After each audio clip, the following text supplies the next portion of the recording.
Mon rêve, c'est recréer le jardin d'Éden sur Terre, planter des arbres, des fruitiers partout. Je suis Florian Gomet. Pour me mettre une étiquette, c'est souvent ces deux mots que j'emploie, explorateur, hygiéniste. De temps en temps, c'est le mot éducateur de santé qui me vient à l'esprit. Donc j'ai démarré ma carrière de manière assez basique comme prof de maths quand j'avais à peu près 25 ans. J'ai exercé pendant 2 ans. Et la chance que j'ai eue, c'est d'avoir rencontré vraiment beaucoup de difficultés pendant ces 2 premières années. Ce qui fait que mon ressenti m'a dit que si je persévérais là-dedans, je n'allais pas être heureux, que j'allais faire une dépression et que j'arrivais pas à trouver ma place et à donner du sens à ce que je faisais. Et donc, comme l'éducation nationale m'a mis beaucoup de bâtons dans les roues, ça a été une chance qui m'a permis de donner ma démission rapidement. Et puis après, je me suis retrouvé face à un grand vide devant moi, puisque auparavant, toute ma carrière était tracée, éducation nationale, on attend la retraite, etc. On a les vacances pour faire ce qu'on a envie pendant les vacances. Et puis là, tout d'un coup, faut tout remettre en question. Les diplômes que j'ai comme prof de maths, le master, le CAPES, etc., ça me sert quasiment à rien dans la vie professionnelle parce qu'il y a guère que comme prof de maths qu'on peut exercer ça. Et puis en plus, je suis quelque part un petit peu déçu, dégoûté du système parce que j'avais été toujours un bon élève, souvent premier de la classe, etc. J'ai suivi le cursus du mieux que je pouvais. Et puis au final, je me rends compte que j'ai pas du tout été récompensé pour mon travail. Alors je me dis, puisque je peux pas compter sur le gouvernement pour prendre en charge ma vie et mon bien-être professionnel et autres, eh bien faut que je trouve quelque chose d'autre. Et donc là, j'étais devant un grand vide où j'avais aucune idée où aller. Et comme j'étais à l'écoute d'un signe, eh bien sous le nez m'est tombé des livres d'aventuriers comme Mike Horn. Et dès le premier livre, je me souviens, c'était Conquérant de l'impossible, qui relate la traversée, le tour du monde par l'Arctique en suivant le cercle polaire. Et là, tout de suite, le côté exploration de la planète, le côté défi, challenge, etc. Ça m'a tout de suite séduit. Je me suis dit, en fait, je veux faire exactement la même chose, quoi. C'était fulgurant comme intuition. Et donc, du jour au lendemain, je me suis dit, alors que j'avais même pas fini le livre entre les mains, je me suis dit, je vais à mon tour mettre au point une expédition. Et comme j'avais envie d'aller au Canada, je vais traverser tout le Canada à pied. Alors que j'avais jamais fait de randonnée, que j'avais quasiment jamais fait de sport d'endurance ni de quoi que ce soit. Et donc là, je me suis inscrit dans des clubs de triathlon. J'ai fait du sport un maximum. Et puis pendant 5 ans, je me suis préparé physiquement pour ce voyage-là. Et comme j'avais besoin de trouver un métier pour payer mes factures, mettre de l'argent de côté pour le voyage, eh bien, je me suis dit, il faut que je cherche un métier qui me permette de m'aguerrir physiquement et qui me permette d'être dehors par tous les temps. Comme ça, après, je serai forcément prêt pour les expéditions. Je me disais, si j'ai un emploi dans un bureau, même si je fais du sport à côté, ça ne sera pas vraiment pareil. Et donc là, je suis allé au Pôle emploi à ce moment-là, puisque j'ai plus de travail. Et je m'attendais à ce qu'on me guide par rapport à mes goûts, mes orientations, par rapport aux réalités du marché du travail de l'endroit où je me trouvais. Et puis en fait, pas du tout. Ils m'ont juste demandé ce que je voulais faire. Alors que j'avais pas du tout réfléchi à ça, vraiment. J'attendais quelqu'un qui me guide. Et en fait, là, quand on m'a posé cette question-là, il y a le mot bûcheron qui est sorti, sans que j'y ai réfléchi avant. Et donc, je me suis lancé dans une formation qui durait 9 mois, qui était très pragmatique. Je n'avais pas du tout envie de reprendre des études et des formations sur plusieurs années, alors que j'avais déjà passé le plus clair de mon existence sur les bancs de l'école pour pas finalement apprendre des choses utiles concrètement dans la vie. Alors, j'avais besoin de quelque chose de pragmatique et d'assez court. Donc la formation de bûcheron était très bien pour ça. Je me suis installé à mon compte, j'ai pas trouvé de travail comme bûcheron parce que quasiment tout était fait par des abatteuses, des machines. Et là, le métier n'était plus physique, donc ça m'intéressait pas. Et donc, dans la partie des travaux forestiers, je me suis plutôt aiguillé vers la sylviculture, c'est-à-dire le reboisement, l'entretien de plantation. Et puis en plus, ça me correspondait beaucoup plus que de couper des arbres. Donc en fait, tout était très bien et j'ai exercé ce travail-là pendant 10 ans.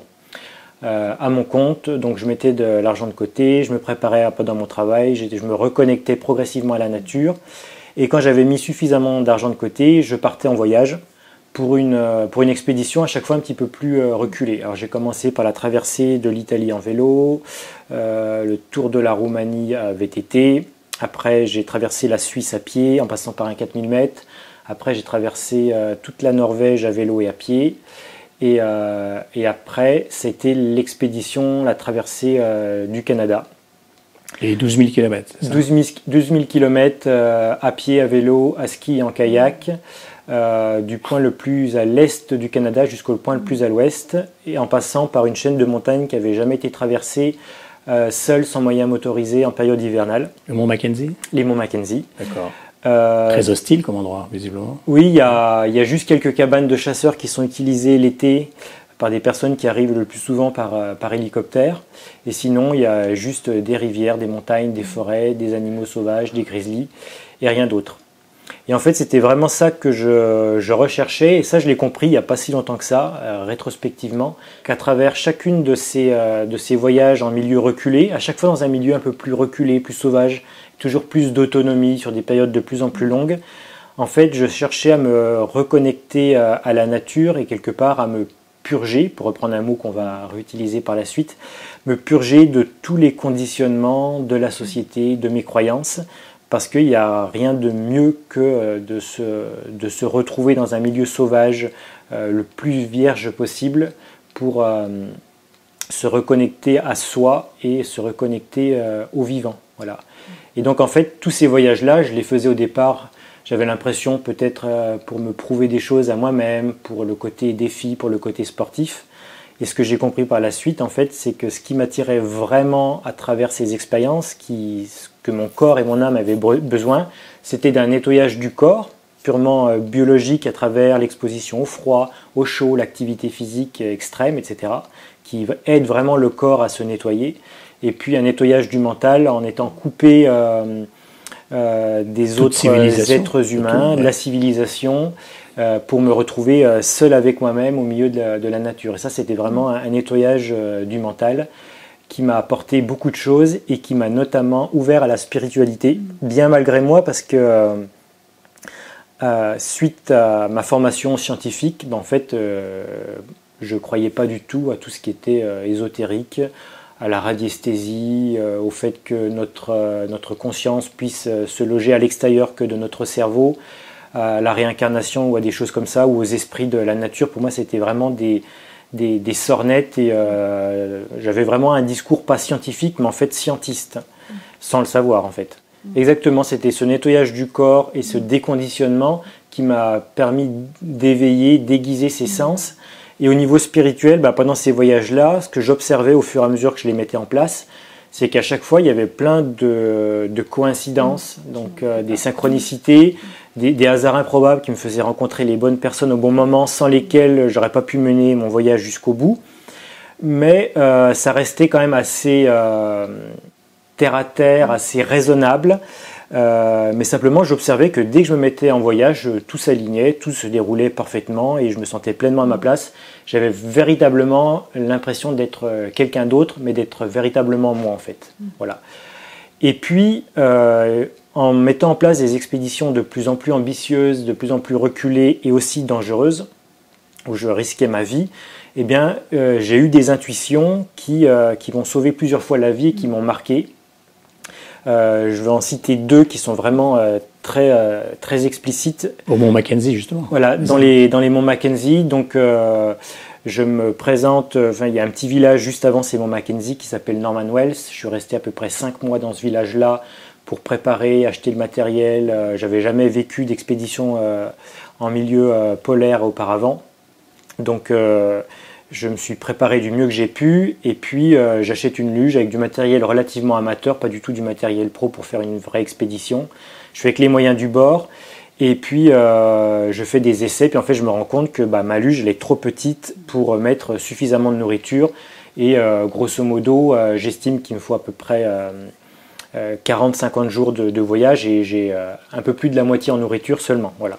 Donc je pense qu'il n'y a aucun explorateur qui s'engagerait dans une expédition comme ça où il n'y a aucun magasin, aucune personne sur 600 km dans une montagne avec la moitié ou même les 2 tiers de ses provisions, quoi. Est-ce qu'on était déjà dans le cruvidorisme déjà? Alors, j'avais découvert l'alimentation vivante 1 an auparavant seulement. Voilà, d'accord. Et je l'avais mis en place plus ou moins comme j'avais pu. J'étais, on va dire, à 80% cru, avec beaucoup de craquage parce que j'avais pas cet outil des purges dont on parlera après. Et puis quand j'étais invité, je faisais pas difficile, on va dire. Je mangeais ce qu'on me proposait, etc. Je me posais pas trop de questions. Je faisais juste du mieux possible avec les moyens que j'avais sur le moment. Et quand j'ai traversé ces monts Mackenzie, d'ailleurs, j'avais emmené que des aliments qui étaient véganes. Je mangeais encore cuit à l'époque, surtout quand on se trimballe comme ça en autonomie avec un sac à dos, les céréales c'est bien commode. Avec l'expérience, je sais que j'aurais pu aussi prendre des fruits séchés, mais à l'époque je connaissais pas vraiment les fruits séchés. Ça peut paraître bizarre, mais j'ai jamais l'habitude d'en consommer. Et donc je m'étais plutôt rabattu sur les céréales en me disant bon, après l'expédition, je ferai les choses différemment. Donc j'ai amené beaucoup de céréales, de la purée des fruits séchés, des oléagineux, purée de cacahuètes. Donc 100% vegan pour cette traversée, sauf que j'en ai une grosse moitié seulement. Et puis là, la luge elle est pleine. On arrive, on est au mois de février, j'ai plus vraiment le temps de repasser commande pour de l'autre matériel. Financièrement non plus, parce que c'est loin dans le nord, tout prend du temps pour être acheminé. Donc là, en fait, c'est soit j'y vais avec les moyens que j'ai, soit je renonce. Simplement, je sais que si je renonce, je vais le regretter toute ma vie. Puis j'ai une sorte d'intuition, c'est pas une voix que j'entends, c'est un truc qui me vient dans les tripes et qui me dit vas-y, t'inquiète pas, tout va bien se passer. Et puis ça revient en boucle et à chaque fois le mental me dit bah non, tu vas pas partir si t'as pas assez de nourriture. Et là, la chance que j'ai, c'est que je me mens un petit peu à moi-même en me disant mais ça se trouve c'est parce que j'ai cette intuition, parce qu'en fait je vais aller plus vite que prévu. Donc ça me rassure, je fais ok, bon je vais aller plus vite que prévu et voilà.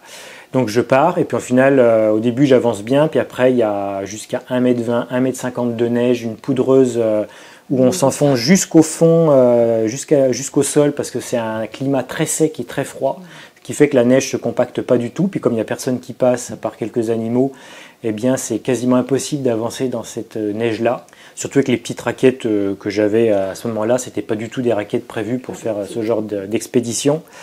Et donc j'arrive à peu près à la moitié du parcours et là j'ai presque plus de nourriture. Donc là le mental revient au galop, puis il me dit bah, je te l'avais dit, tu t'imaginais quoi, tu crois au Père Noël? Et donc là je me sens ma foi en la vie que j'avais construit chaque fois un peu plus forte au travers de mes expéditions, elle commence de m'abandonner. Puis là c'est un peu un mélange de colère, de larmes, de tristesse qui me viennent à l'esprit. Et je suis tellement contrarié qu'en fait, je me dis, bah, de toute façon, si la vie m'abandonne et que je ne peux pas faire confiance dans mes intuitions, j'ai plus envie de vivre. J'ai une balise de détresse, mais j'ai même pas envie de l'utiliser parce que je me dis, voilà, si je peux plus faire confiance à la vie, à mes intuitions, bah, ce que je vais faire, en fait, je vais marcher jusqu'à ce que je m'écroule. Et puis, je tomberai dans la neige et on ne parlera plus de moi. Dans cet état d'esprit-là, ce jour-là.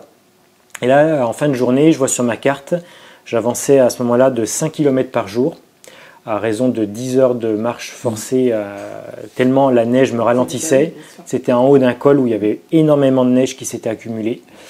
Et sur la carte, il y a une cabane, donc je me dis, bon, bah, je vais essayer au moins d'aller jusqu'à cette cabane dans la journée. Donc 5 km, on voit la distance qu'on parcourt dans la journée, donc c'est très déprimant de voir qu'on n'a quasiment rien fait, quoi.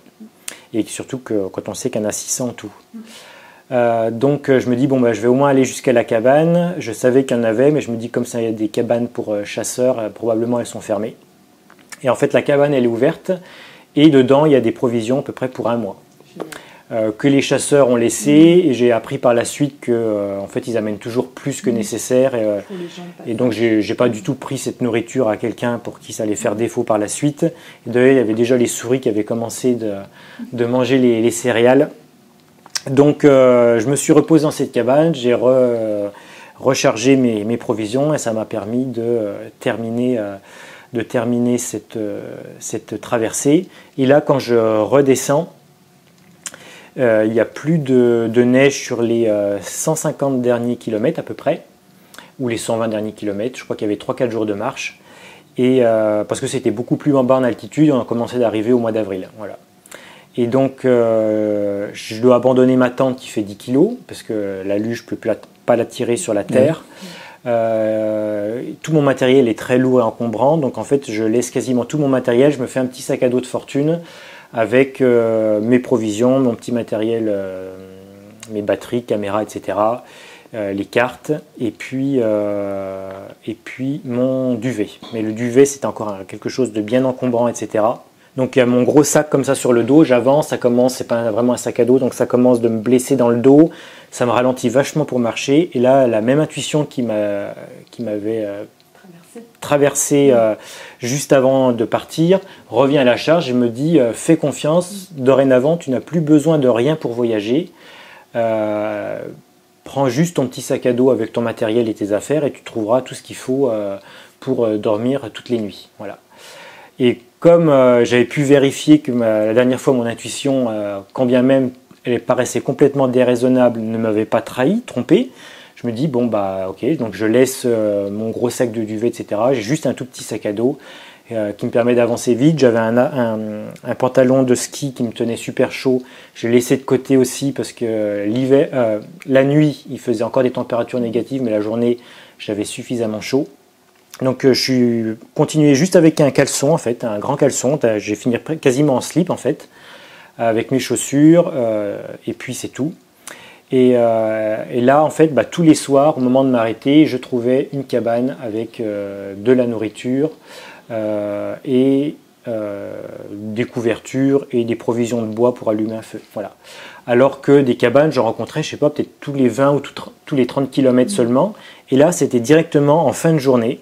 Et donc, j'en ai eu encore confirmation que je pouvais vraiment faire confiance à cette intuition. Et c'est là où est née l'idée de traverser l'Europe sans rien.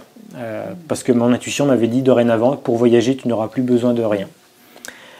Donc, des anecdotes comme ça, il s'en est cumulé beaucoup, de plus en plus incroyables. Et la dernière qui m'a vraiment fait faire un saut quantique, comme on dit, ou un renversement de spin, où là, il y a quelque chose qui, dans mes croyances scientifiques, devait être remis en cause. C'est qu'il y a une journée dans mon voyage, sur la fin, quand j'étais en Alaska, après les monts Mackenzie, où je me trouve sur une grande île que je traverse. Il n'y a personne qui habite sur cette île. Il y a une intuition qui me fait avoir peur des ours. Alors que les ours, j'en ai croisé une dizaine pendant mon voyage. Ça faisait déjà plus d'1 an que j'étais sur place et j'avais jamais vraiment eu peur des ours. Je faisais confiance, j'étais prudent, mais j'étais pas du tout inquiet. Et cette journée-là, ça me prend au ventre, j'ai peur, je me mets à faire du bruit, à chanter, etc. pour surtout pas les surprendre derrière un arbre, un buisson ou dans un virage ou quoi que ce soit. Toute la journée se déroule et pas d'ours en vue ni quoi que ce soit. Et là, il y avait encore une cabane ce soir-là qui était prévue sur ma carte. Donc j'avais prévu d'aller dormir dans cette cabane-là. J'arrive au pied de la cabane, elle est juste en haut d'un petit vallon. Et il reste juste une série de buissons à traverser, puis à quelques centaines de mètres, la cabane est là. Et puis je repense à cette intuition, puis je fais c'est quand même bizarre que je veux quand même être prudent avant de sortir du buisson, je vais m'arrêter et puis je vais regarder ce qu'il y a. Donc là j'écarte la dernière rangée de buissons et à ma gauche je vois une femelle grizzly et à sa droite son petit. Ce qui fait que si j'étais sorti sans prendre garde, je me trouvais entre les deux et ça c'est vraiment une situation mortelle. Donc quand j'ai vu ça, j'ai fait demi-tour sur quelques centaines de mètres, j'ai contourné la petite montagne et puis je suis arrivé par derrière. Et cette nuit-là, donc dans la cabane, en fait, j'ai pas dormi de la nuit parce que là, ça faisait trop de choses qui m'arrivaient à la suite et qui sauvent ma vie.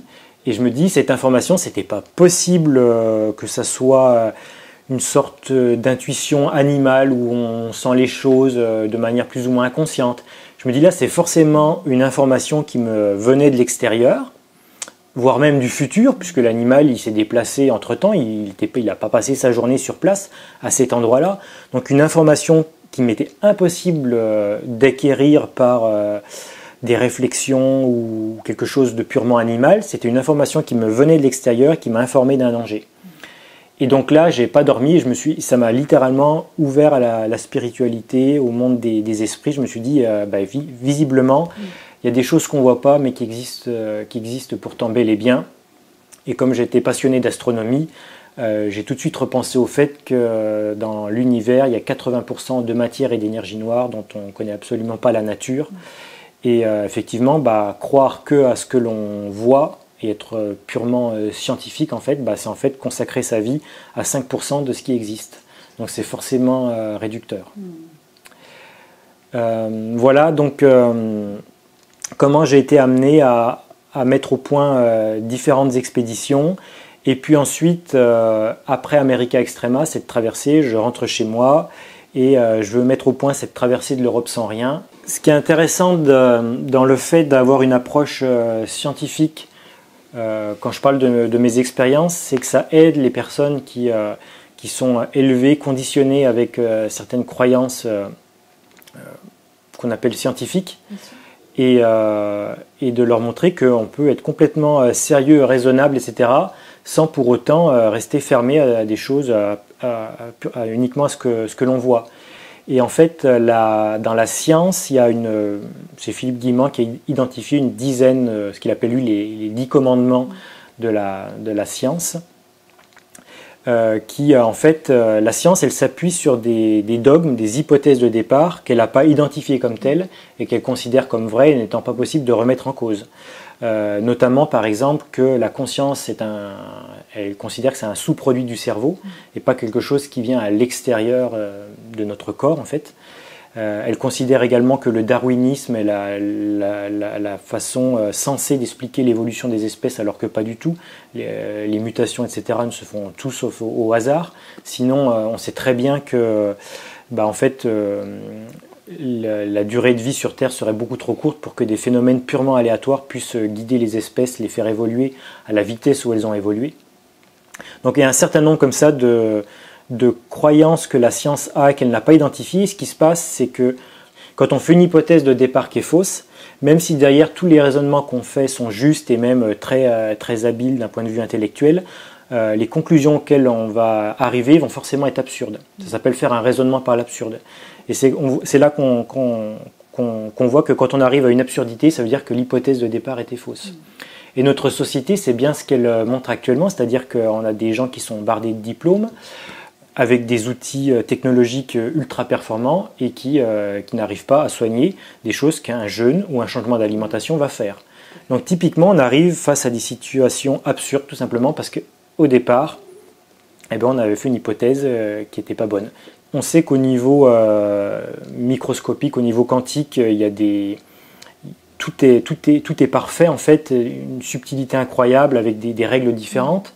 Au niveau macroscopique également, tout fonctionne à merveille avec une intelligence incroyable et l'humain dans sa prétention, quand ça lui concerne, en fait il ne veut pas considérer que tout est parfait dans l'existence et dans sa vie et que tout ce qui nous arrive est juste. Et donc par cette prétention, ces peurs également et cette envie de maîtriser les choses qu'il ne comprend pas, c'est ça finalement qui nous amène, qui amène tout notre malheur et notre souffrance. Alors qu'on gagnerait à s'inspirer effectivement, à voir à quelle merveille la nature fonctionne, etc. D'ailleurs, ça me surprend beaucoup quand je vois, je ne suis pas du tout spécialiste de la médecine, mais quand on lit des petits sujets, quand on essaye de regarder dans le détail comment ça fonctionne au niveau de la fabrication d'énergie dans le corps, au niveau de la fabrication des protéines, etc., on se rend compte qu'en fait, même pour des phénomènes a priori très simples, comme le fait que le corps transforme les sucres dans le corps, en fait, si on regarde ça dans les détails, ça devient très vite très très compliqué. Et même pour les spécialistes, il y a des choses qu'ils ne comprennent pas dès qu'on s'intéresse au niveau moléculaire, ce qui se passe. Et donc en fait, on en vient très vite à la conclusion, sans être spécialiste de la chose, qu'en fait, dans le corps humain, mais ailleurs aussi c'est vrai, tout est d'une complexité absolument incroyable, que notre intelligence, aussi grande ou performante soit-elle, est incapable d'apprendre parce que ça dépasse les capacités de notre mental. C'est pour ça que quand on parle de santé, vouloir intervenir dans le corps avec une opération ou avec une ou plusieurs molécules, c'est vraiment jouer aux apprentis sorciers parce que la complexité est tellement au-delà de ce que l'on peut voir de ces 5% de visibles qu'en fait on ne peut que observer les lois du vivant, tenter de les comprendre et de les utiliser à bon escient derrière. mais certainement pas en voulant jouer aux apprentis sorciers.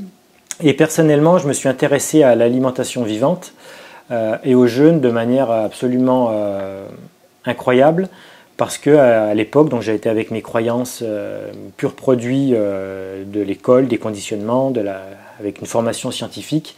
Et donc j'avais quelques amis qui étaient végétariens, mais je voyais vraiment pas l'intérêt. On m'aurait proposé de jeûner, j'aurais trouvé l'idée absolument grotesque. Manger que des fruits pareils. Et puis donc j'étais même dans les croyances qu'il faut manger beaucoup pour avoir de l'énergie, que c'est viril de manger beaucoup, etc. Donc j'étais quelqu'un avec un bon appétit, puis en plus je mangeais comme deux, je prenais pas de poids, donc tout m'allait très bien dans ces croyances-là. J'avais pas envie de bouger du tout dans ces croyances. Et je prépare America Extrema, c'était la veille, un an avant le grand voyage. Et en fait, quand je suis allé repérer pendant un été le Canada, voir à quoi ressemblaient les forêts, etc., je me suis rendu compte qu'en fait, je ne pouvais pas traverser ce grand pays qu'en marchant, parce qu'en fait, il y avait des lacs et des rivières partout. Il fallait que je me déplace sur les voies d'eau, sauf que je ne connaissais rien au kayak. Donc pendant un an, en fait, je suis allé dans un club de canoë-kayak près de chez moi, et j'ai appris à en faire. Et donc l'été qui a précédé America Extrema, je mets au point une petite expédition, la traversée de la Loire en kayak. Et dès les premières semaines, en fait, il y a beaucoup de soleil, il fait très beau pendant ce voyage-là. Et je prends une très grosse insolation, surtout avec la réverbération de l'eau. Plus j'avais un profil acidifié, donc j'étais bien rouge. Et je reste 2 jours dans ma tente avec une grosse fièvre sans pouvoir boire ni manger. Et c'est la première fois que ça m'arrivait de rester 2 jours sans boire ni manger. Et puis je sors de cet état de fièvre, je me remets à voyager, puis la forme revient, je me sens en pleine forme, etc. Sauf que dès que j'essaye de manger, alors là j'ai prévu les pâtes, le riz, le fromage, la viande, etc. Et j'avais toutes mes réserves qui étaient prêtes.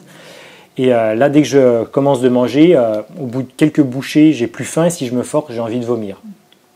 Première fois de ma vie que j'arrive à avoir autant d'énergie, à me sentir super bien, en pleine forme, plus que d'habitude, en mangeant quasiment rien.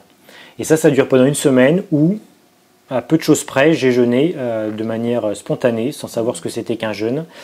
Et là, je me suis dit, j'ai besoin de comprendre ce qui s'est passé parce que avec ma formation scientifique, quand il y a des choses qui me prouvent que j'ai tort, je suis obligé de chercher quelles étaient les hypothèses de départ pour comprendre ce qui n'allait pas. Donc je me dis, visiblement, mes croyances sur l'alimentation sont fausses. Et là, la chance que j'ai, c'est un de mes amis du club de course à pied où j'étais me donne un livre, c'était « Et si on s'arrêtait de manger » de Bernard Clavière. Je dis que j'ai de la chance parce que l'auteur parle de jeûne, mais aussi d'alimentation vivante. Sinon, j'aurais pu aussi m'égarer avec un livre qui parle que de jeûne. Et donc là, quand j'ai lu Bernard qui disait qu'il mange qu'une fois par jour et que des fruits et des légumes crus, et que c'est comme ça qu'il a guéri ses problèmes de santé, alors qu'il en avait beaucoup quand il était enfant, je me suis pas dit, j'imagine comme la plupart des gens qui tomberaient sur ce livre-là un peu par hasard, il a perdu la tête, ou alors c'est juste pour lui, ou alors c'est un menteur, ou je sais pas quoi. Pour moi, ça tombait sous le sens, et je me suis dit, si lui le fait, je peux le faire aussi. Et là, du jour au lendemain, je suis rentré chez moi, j'ai vidé tous les placards, le riz, les pâtes, la viande, etc. J'avais des volailles à l'époque, je tuais mes animaux moi-même pour faire la viande, canard, poule, lapin, etc. J'ai donné tout ça à la famille, aux amis, aux voisins, etc. Et je me suis mis à manger le plus possible vivant. Voilà. Et, sauf que j'y arrivais pas. J'atteignais à peu près un 80% vivant, et puis quand j'essayais de me rapprocher, j'avais des envies obsédantes de manger autre chose, et c'était une frustration pour moi parce que j'étais vraiment attiré par cette alimentation 100% vivante, qui pour moi, en fait, ce qui m'attirait là-dedans, c'était pas du tout l'éthique ou la souffrance animale, même si c'est quand même quelque chose d'important, c'était en fait simplement l'esthétique. C'est-à-dire, on n'a plus besoin de tuer des animaux, on n'a plus besoin de faire cuire des choses, on n'a plus besoin de forcément mélanger des aliments, faire des repas à des heures fixes, avec un protocole repas, entrée, plat, dessert, etc. Et c'était vraiment ce côté simple, esthétique qui m'attirait, j'avais envie de le vivre à fond, pour voir ce que ça allait faire sur mon corps, et pas moyen. Et donc là-dessus, je pars en Amérique, faire America Extrema. Pareil, je continue de manger de temps en temps autre chose. Et quand je rentre, je me dis, j'aimerais refaire un jeûne comme j'avais fait, parce que je sens que mon corps en a besoin. Puis j'ai compris aussi la logique qu'il y a derrière tout ça. Je me dis, ça va me faire que du bien après 3 décennies à manger de tout. Et puis là, j'essaye de refaire des jeûnes, sauf que ça se passe pas du tout comme la première fois où j'avais une pleine énergie, une grande clarté d'esprit, etc. Là, au bout de 2-3 jours, j'arrête parce que je me sens super mal. Un peu l'expérience que les gens font en général quand ils jeûnent. Pas de motivation, des idées plutôt dépressives, etc. Et au bout de 4 jours maximum, je craque. Et je refais ça à plein de reprises, 2-3 jours, pareil, je craque à nouveau, j'arrête, etc. Et donc là, je repense à cette intuition qui me disait de voyager sans rien.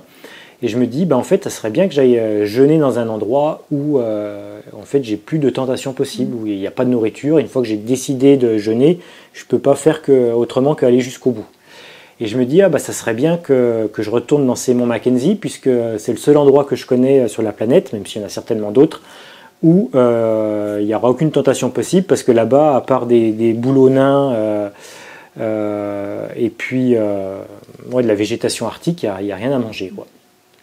Et puis, comme ça fait 600 km de long, une fois que je serai parti jeûner là-bas, j'aurais pas d'autre choix que d'aller jusque de l'autre côté pour arrêter le jeûne. Ce serait une bonne motivation aussi pour avancer. Et donc c'est là où l'idée de faire l'expédition qui s'appelle la marche sans fin arrive. Elle vient en fait pas du fait que je suis un bon jeûneur et que je veux prouver devant la caméra que j'arrive à jeûner en ayant plein d'énergie. Non, elle vient de la motivation que je n'arrive pas à jeûner et que je veux me mettre dans des bonnes conditions, des conditions idéales, c'est-à-dire reconnecter à la nature pour faire ce jeûne. Voilà. Mais en fait, il te manquait un élément et tu l'as découvert après. Voilà, il me manquait un élément et je l'ai découvert juste après la marche sans fin. Comment tu l'as découvert, cet élément qui manquait? Donc, je contacte un réalisateur que je connaissais un petit peu avant, c'est Damien Artero, pour lui parler de ce projet de la marche sans fin. Donc, il est emballé par l'idée, on fait le voyage sur place. Et puis, je suis en lien aussi avec sa compagne, Sarah, avec Miguel Barthéléry. Irène, pas encore, ça viendra par la suite. Des naturopathes, on précise. Voilà. Et donc, tous me disent, il faut que tu purges avant de partir. Et puis moi, à ce moment-là, ce que m'a montré mes expériences et les lectures que j'ai eues, c'est qu'en fait, on s'est trompé en voulant cuire, en voulant transformer, etc. Et qu'il faut revenir à un état naturel le plus possible et que la solution est là. Donc, je vois pas. Pour moi, c'est contre-intuitif. Ça va pas dans cette logique-là de prendre une purge qui va me faire avoir une intervention dans les processus naturels de mon corps. Donc là, je suis bloqué à cette idée. L'idéal, c'est retour à la nature, mais il faut que je prenne des produits particuliers pour intervenir dans un processus naturel. Donc pour moi, c'est pas logique du tout. Donc je veux pas trop en entendre parler, sauf qu'on est une petite équipe à fonctionner ensemble sur ce projet-là. Ils insistent tous en chœur, et puis au bout d'un moment, je me dis, si jamais je les écoute pas, je me dis peut-être qu'ils vont me laisser tomber, etc. Donc un travail d'équipe, faut aussi ménager la chèvre et le chou, quoi. Donc déjà, ils voulaient absolument que je fasse un jeûne et randonnée d'une semaine avant pour que je me prépare. Puis moi, je me disais, mais j'ai pas la motivation à faire ça, parce que si je fais le travail à moitié, pourquoi est-ce que j'arrête pour recommencer ensuite, quoi. Puis je me sentais vraiment capable de faire ces 2 ou 3 semaines de jeûne en marchant, en étant actif. J'étais hyper préparé physiquement. Donc je me faisais confiance là-dessus. Donc là-dessus, j'avais pas cédé vis-à-vis de l'équipe. Donc je me dis, si en plus j'en fais qu'à ma tête aussi pour les purges, ça va peut-être être un peu limite. Donc j'ai essayé une purge. D'ailleurs, j'en ai pas pris assez, j'avais mal dosé, etc. Donc je me suis dit, je vois toujours pas l'intérêt de leur purge. Enfin bref, je fais quand même l'expédition et j'arrive au bout de ce voyage-là. Et puis je rentre en France et là Miguel Barthéléry m'avait fait un plan de santé et donc là je sais pas ce qui s'était passé entre temps. Les purges me faisaient un petit peu moins peur, le fait d'en avoir déjà essayé une, vu que c'était pas si terrible que ça. Et puis Miguel m'avait parlé de la logique avec les acides, les cols, nettoyer la lymphe, etc.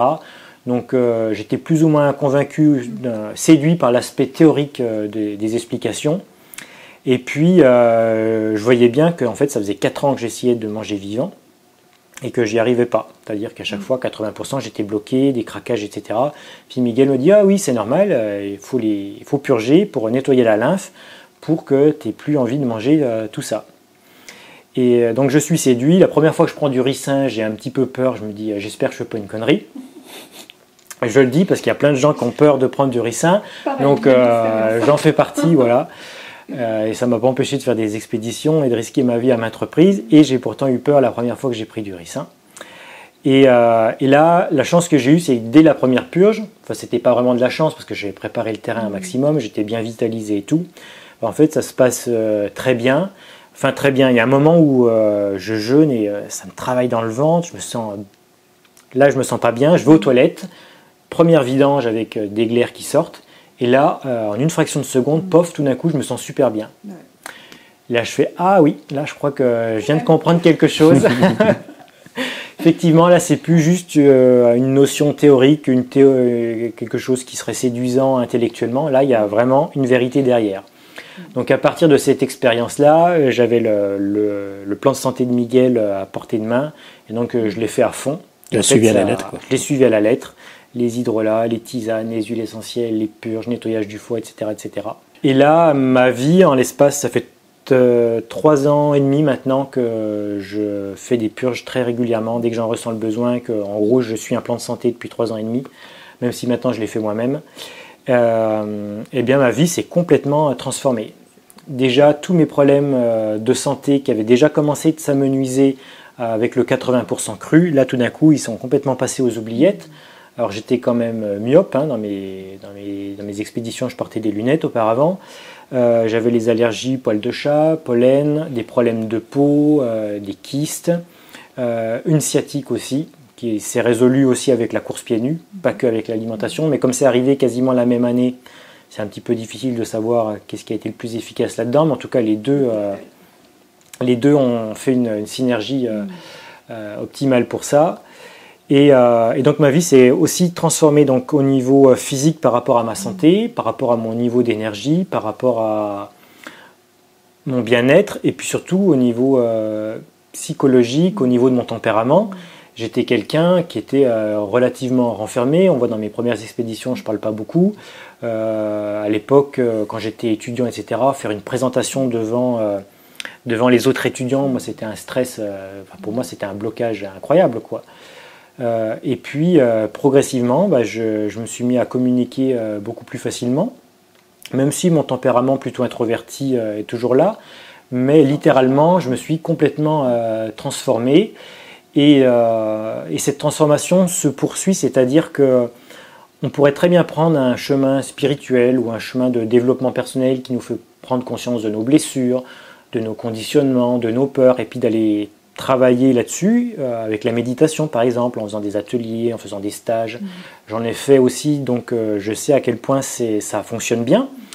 Simplement, quand en plus on fait un nettoyage du corps avec l'alimentation vivante, les purges, et bien en fait ce processus est littéralement accéléré. Tout simplement parce que quand on a un excès d'acidité dans son corps, on va vivre des états facilement de stress, de colère, de nervosité. Et quand on a beaucoup de colle dans le corps, on va vivre facilement des états de peur, d'angoisse, d'anxiété, etc., etc.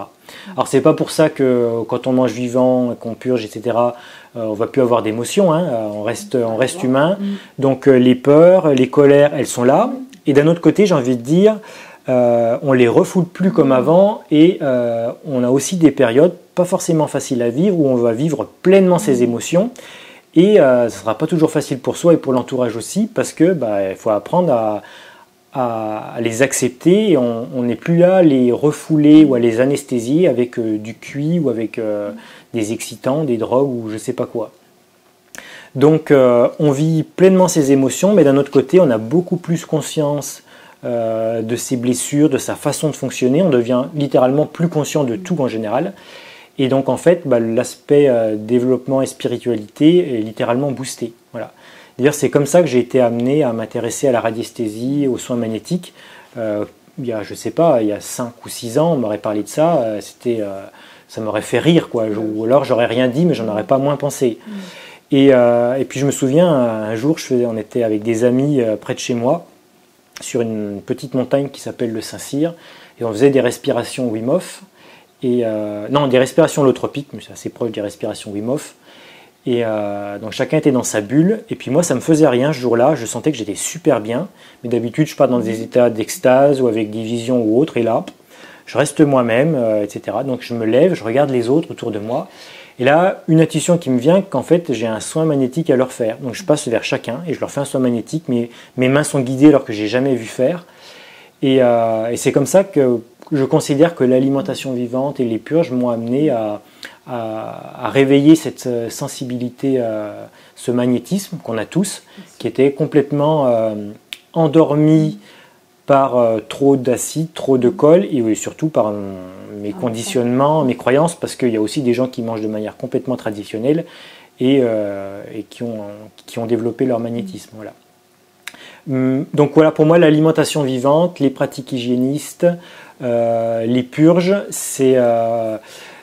Au départ, on peut s'y engager parce qu'on a des problèmes de santé pour retrouver la santé. Sauf qu'au bout d'un certain temps, quand on a retrouvé cette santé, si on continue, c'est certainement pas parce qu'on a peur de retomber malade ou parce qu'on est un maniaque de la discipline ou de je sais pas quoi, et puis etc. Même si ça n'empêche pas qu'il y ait tout ça au début qui se mélange un petit peu. Moi personnellement, le fait d'être discipliné et d'avoir un côté perfectionniste, même si le côté perfectionniste ça peut bien empoisonner l'existence, ça m'a aidé aussi à être très discipliné sur mes purges et rigoureux, puis à avoir les résultats très rapidement par rapport à ça. Alors après le côté perfectionniste, etc., il m'a fallu apprendre à le lâcher aussi parce que sinon il y avait aussi une forte limitation. Et donc après, si on continue à faire tout ça, c'est simplement parce que c'est un plaisir. Un mode de vie, on voit la vie avec un autre regard au niveau du ressenti, la connexion à soi, aux autres, à la nature. Et puis souvent, il y a un truc qui m'amuse beaucoup, c'est les gens qui vont vous dire « Ah mais vous privez des bonnes choses ». Alors déjà, les bonnes choses, je les connais puisque je les ai déjà goûtées, donc c'est pas par ignorance que je n'y retourne pas. Premièrement, et ensuite, une fois qu'on a commencé de bien nettoyer son corps et que le microbiote est à nouveau sain, en fait, quand on mange quelque chose dont on a besoin, déjà le corps il dit merci, parce que quand on aime quelque chose de végétal et vivant, c'est pas parce qu'on a une étiquette Florian, il est comme ceci, comme cela. Non, si on aime quelque chose de végétal et vivant, c'est que le corps il en a besoin, et dans sa grande intelligence, il nous fait aimer pour qu'on aille vers cet aliment. Donc quand on mange un fruit dont on a besoin, donc déjà le corps dit merci, et en plus quand le microbiote fonctionne bien, il produit de la sérotonine, ce qui fait qu'on se sent super bien. Et moi aujourd'hui, quand je mange des fruits, surtout si en plus j'ai fait le jeûne intermittent avant que j'ai un petit peu faim, j'hésite pas à dire que c'est presque des états d'orgasme.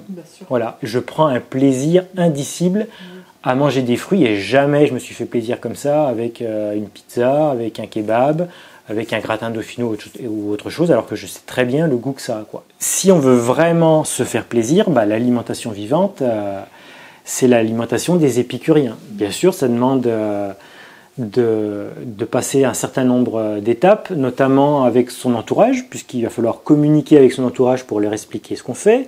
Ils ne vont pas manquer d'avoir peur, d'être critiques, de montrer des objections. Nous, de notre côté, on ne va pas manquer de vouloir avoir raison, de vouloir convaincre. Donc il y a plein de pièges comme ça quand on arrive, qui font que les premières années, les raisons d'abandonner ne manquent pas. Les raisons aussi on va avoir aussi des raisons de ne plus côtoyer certaines personnes. Et là, on fait une sorte, ce que j'appelle une purge de ces relations, pour notre plus grand bien, parce qu'on se rend compte, en fait, il y a des personnes qui n'acceptent pas qu'on mange différemment, alors qu'on est quand même libre de manger ce qu'on veut. Il y a des personnes qui, si jamais on ne partage pas de l'alcool ou de la grosse bouffe, vont même pas trouver l'intérêt de se réunir. Exactement. Donc là, on se dit, on va se faire rejeter. Donc là, on se dit, si c'est ça qui nous relie, je vois pas trop l'intérêt de nourrir ce genre de relation. Et donc en fait, on va dans un premier temps, le plus souvent, avoir moins de relations sociales, une sorte de test aussi, est-ce qu'on est prêt à vraiment modifier notre manière de fonctionner? Parce que pour adopter du nouveau, faut faire de la place. C'est la notion de sacrifice qui n'est pas aller forcément tuer un taureau sur l'autel ou une chèvre, mais au sens latin de faire de la place pour accueillir du nouveau. Voilà. Et en fait, avec l'alimentation vivante, l'hygiénisme, etc., souvent les personnes se disent en fait, il faut que je fasse une sorte de choix entre la vie sociale, le plaisir et ma santé. Alors qu'en fait, c'est pas du tout ça. C'est-à-dire que tous les sacrifices apparents que l'on va faire pour sa santé, à travers l'alimentation vivante, l'hygiénisme, eh bien en fait, on va être récompensé au-delà de tout ce qu'on pourrait espérer par rapport à ce qu'on a investi comme sacrifice. Voilà. Mais au départ, oui, l'univers en gros nous teste. Est-ce que tu veux vraiment penser et vivre autre chose? Si c'est le cas, il va y avoir un processus plus ou moins chimique de purification, de nettoyage, qui va passer par des crises, des hauts, des bas.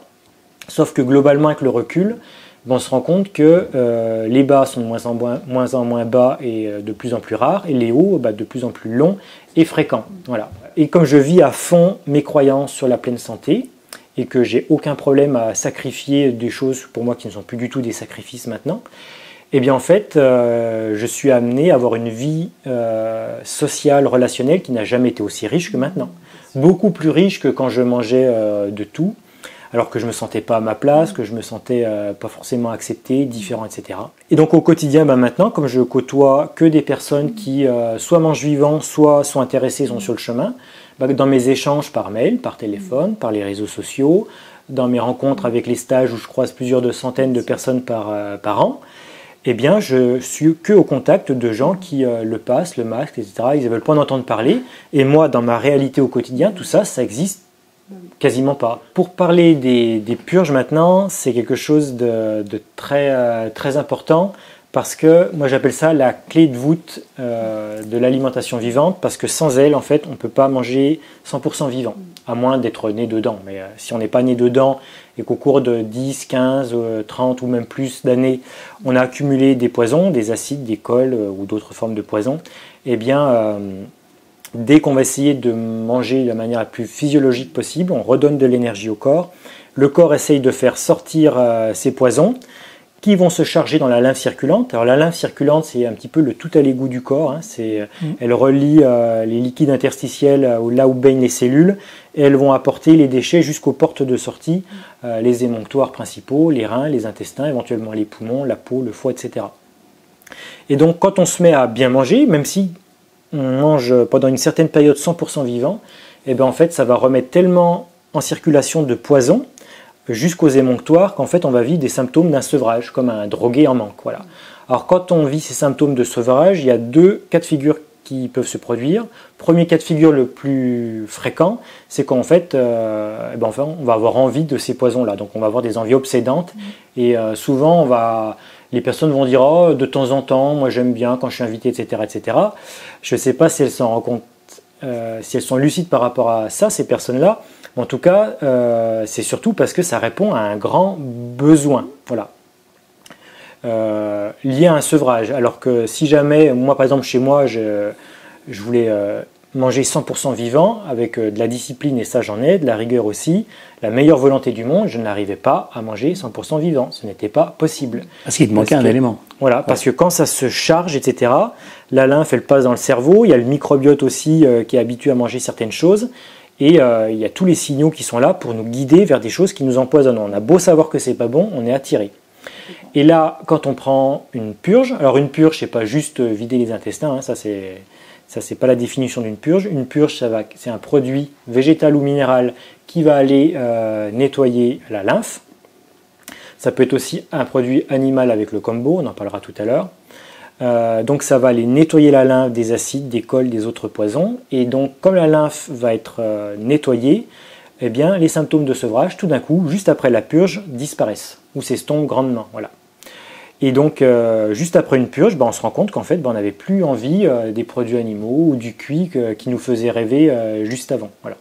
Donc ça se passe pour la plupart des personnes. Et puis quand c'est le début de la transition, que la personne n'est pas forcément assez vitalisée, qu'elle n'a pas resté suffisamment de temps aux 80% vivant, qu'on va dire qui est le premier palier, eh bien les purges peuvent être fatiguées, éprouvantes, voire être désagréables, dans certains cas même déconseillées, hein, pour les personnes qui ont plus assez de vitalité, surmédicalisées, etc. On ne va pas s'amuser à lancer des crises de détox comme ça.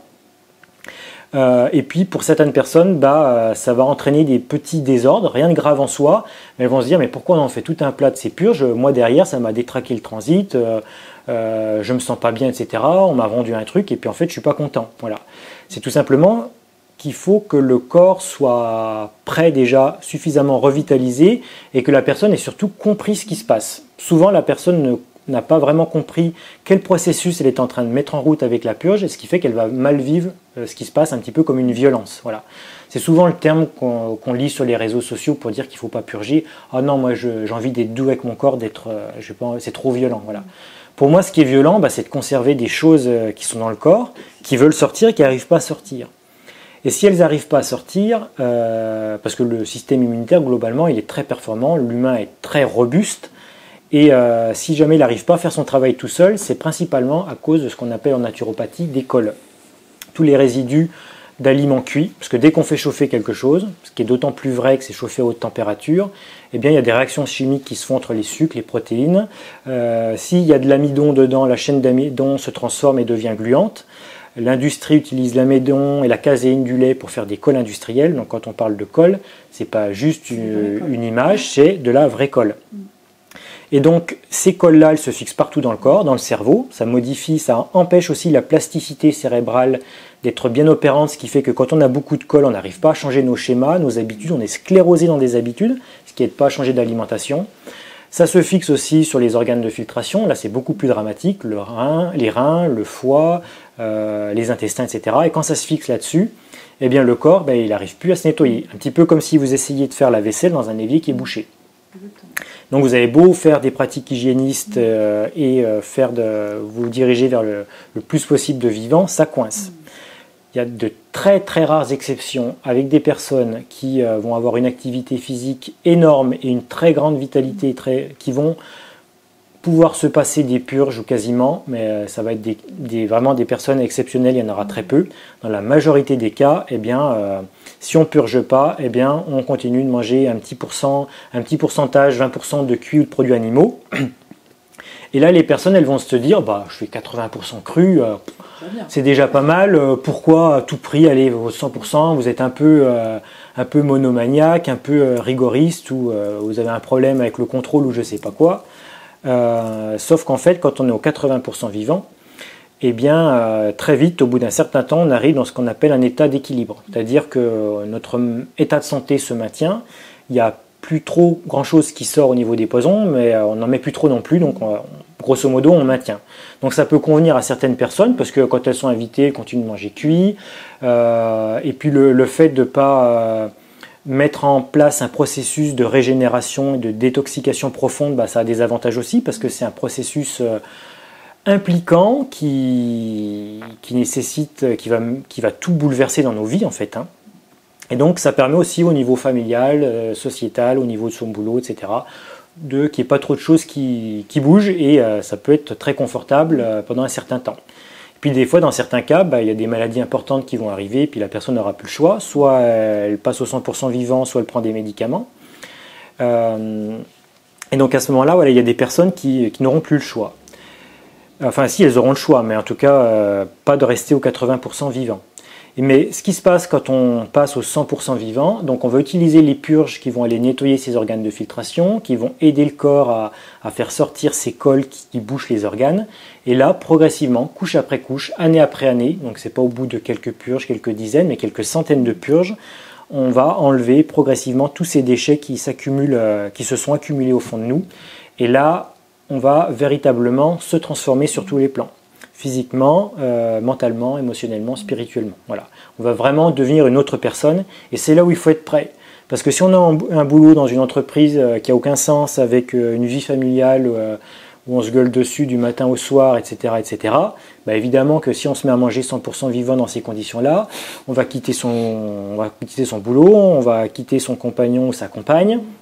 Dans la famille, on va régler ses comptes avec les parents, l'oncle, la tante ou la grand-mère qui se permet de dire des choses qu'elle ne devrait pas dire.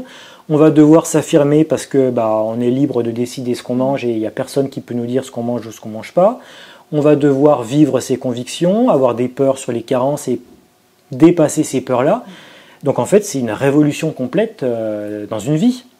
Et c'est pour ça que ça apporte autant de bénéfices et c'est pour ça qu'on insiste, en tout cas pour certains, autant sur les purges. Parce que manger 80% vivant, faire quelques pratiques hygiénistes, c'est très bien. C'est un très bon début, on passe tous par là.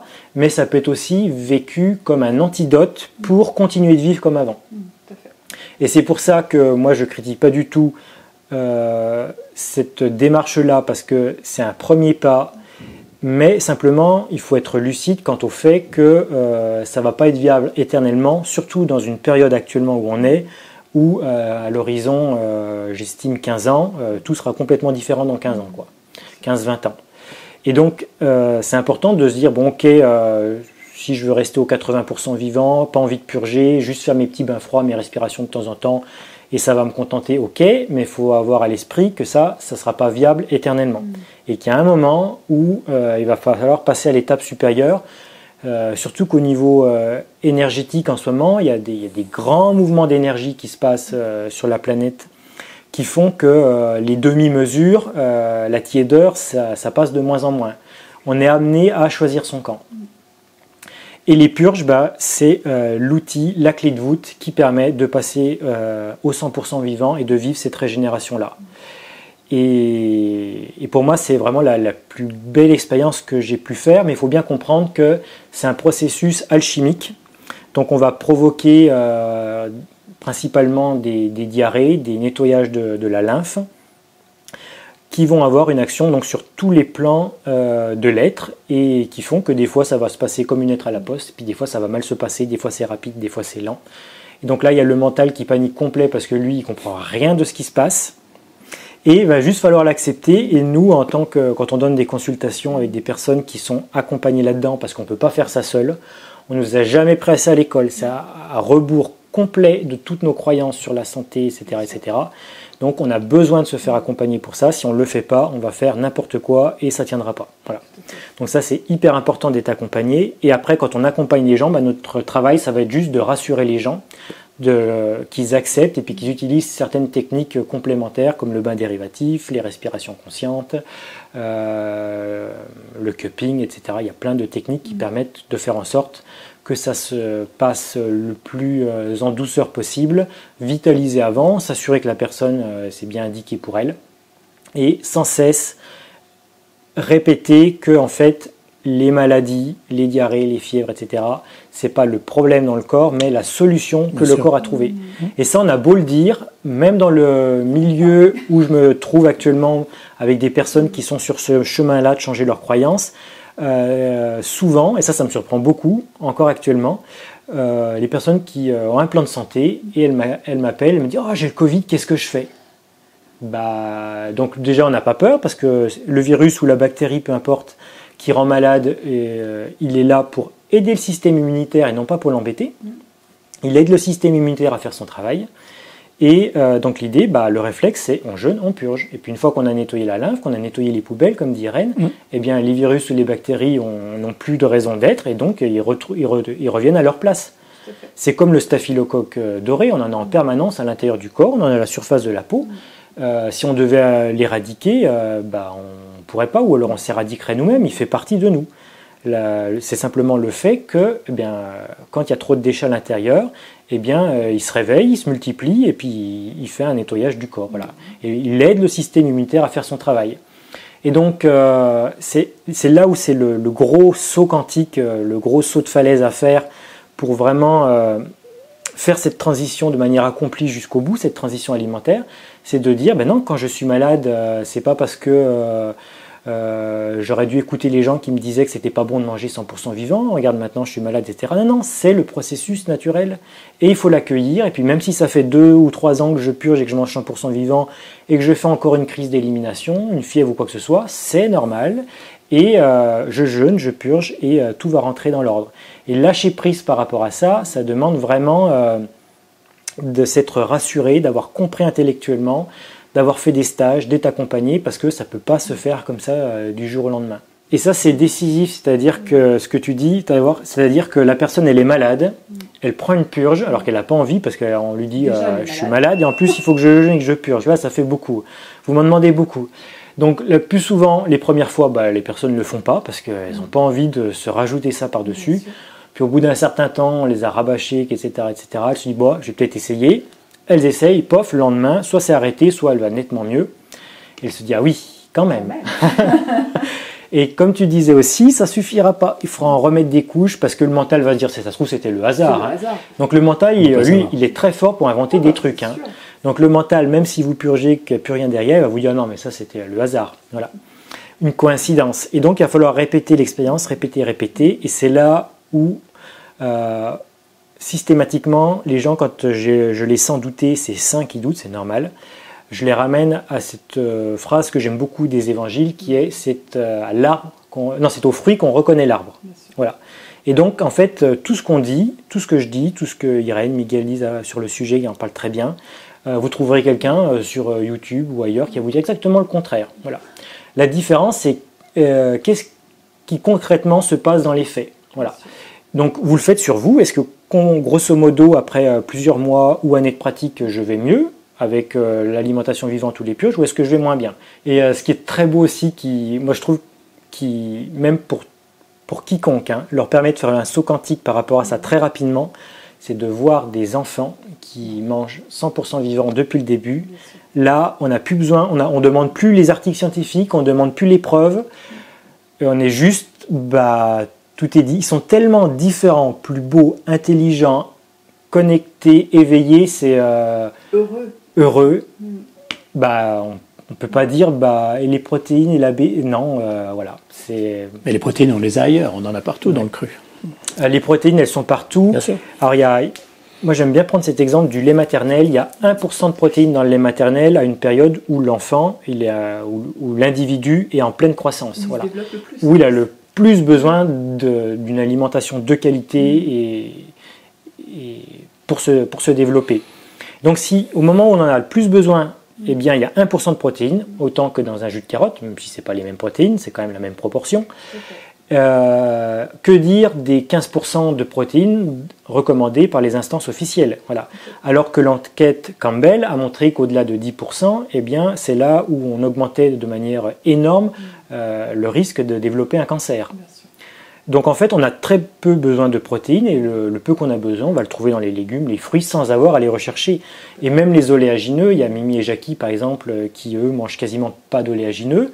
Depuis que je suis passé chez Mimi et Jackie, que je les ai vus manger quasiment pas d'oléagineux, et puis aussi grâce à toutes les purges, maintenant je mange, je dirais, maximum un avocat par jour en gras. C'est le seul gras que je consomme en faisant des bains froids quasiment tous les jours avec de l'activité physique, etc., etc. Donc le gras, plus on se nettoie, moins on en a besoin. Donc les protéines, c'est absolument pas un problème. Et le dernier obstacle intellectuel qui reste à franchir, c'est la B12. Et la B12, j'ai écrit récemment un article sur le sujet. C'est-à-dire que personnellement, d'après la médecine, je suis en carence de B12. Alors la B12, c'est une vitamine qui est absolument indispensable dans le fonctionnement du corps. Donc si jamais j'étais vraiment en carence, que j'en ai pas assez, je devrais m'en rendre compte, c'est la moindre des choses. Et visiblement, avec les 3 dernières premières mondiales que j'ai faites, je me porte pas trop mal. Donc voilà, je fais aussi mes petites crises d'élimination. J'ai mes moments aussi où ça va plus ou moins bien. Mais globalement, voilà, les premières mondiales, c'est là, je les fais justement pas pour me regarder le nombril, mais simplement pour attirer l'attention sur des choses que la société n'a encore pas trop envie de regarder. Donc la B12, mon taux est à 111, je ne sais plus quelle est l'unité, voilà, en tout cas c'est écrit 111, et normalement au minimum c'est 141 je crois. Et donc souvent on entend sur les forums, sur internet, etc. que les gens qui sont végétaliens ponctionnent dans dans leur réserve de B12 qui est dans le foie ou je ne sais pas où, et qu'au bout d'un certain temps, ils seront forcément en carence. J'ai fait une prise de sang en 2018 et une autre en 2020. Mon taux, incroyable. Je pense que l'univers m'attendait pour que j'affiche publiquement ces taux de B12 parce qu'ils sont strictement égaux sur les 2 prises de sang à 2 ans d'intervalle, 111. Voilà. Alors que j'étais strictement végétalien sur cette période-là. Donc ça prouve d'une part que déjà, je n'ai pas épuisé mon stock, preuve irréfutable, et d'autre part que, même quand on est en dessous du seuil officiellement à limite, donc la B12, le corps, quand le microbiote est sain, fabrique ce dont il a besoin, et donc évidemment, si on est suralimenté en B12 avec une hyperconsommation de produits animaux, évidemment que si on regarde le taux de B12 dans le sang, il peut que être plus élevé que la normale. Et donc en fait, c'est simplement que cette fourchette basse officielle est surévaluée, premièrement.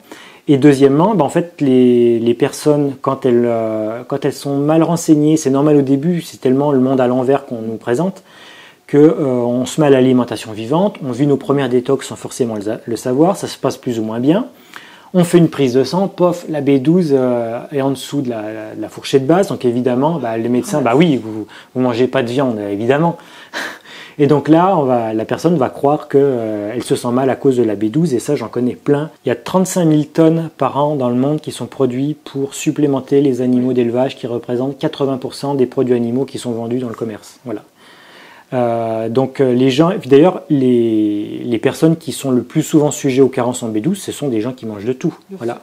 Et en plus, les compléments alimentaires en B12, il y a 4 types de B12 qui existent, et dans les compléments alimentaires, dans les suppléments, je ne sais pas comment on les appelle, il n'y en a qu'un, il n'y en a qu'une seule sorte. Voilà.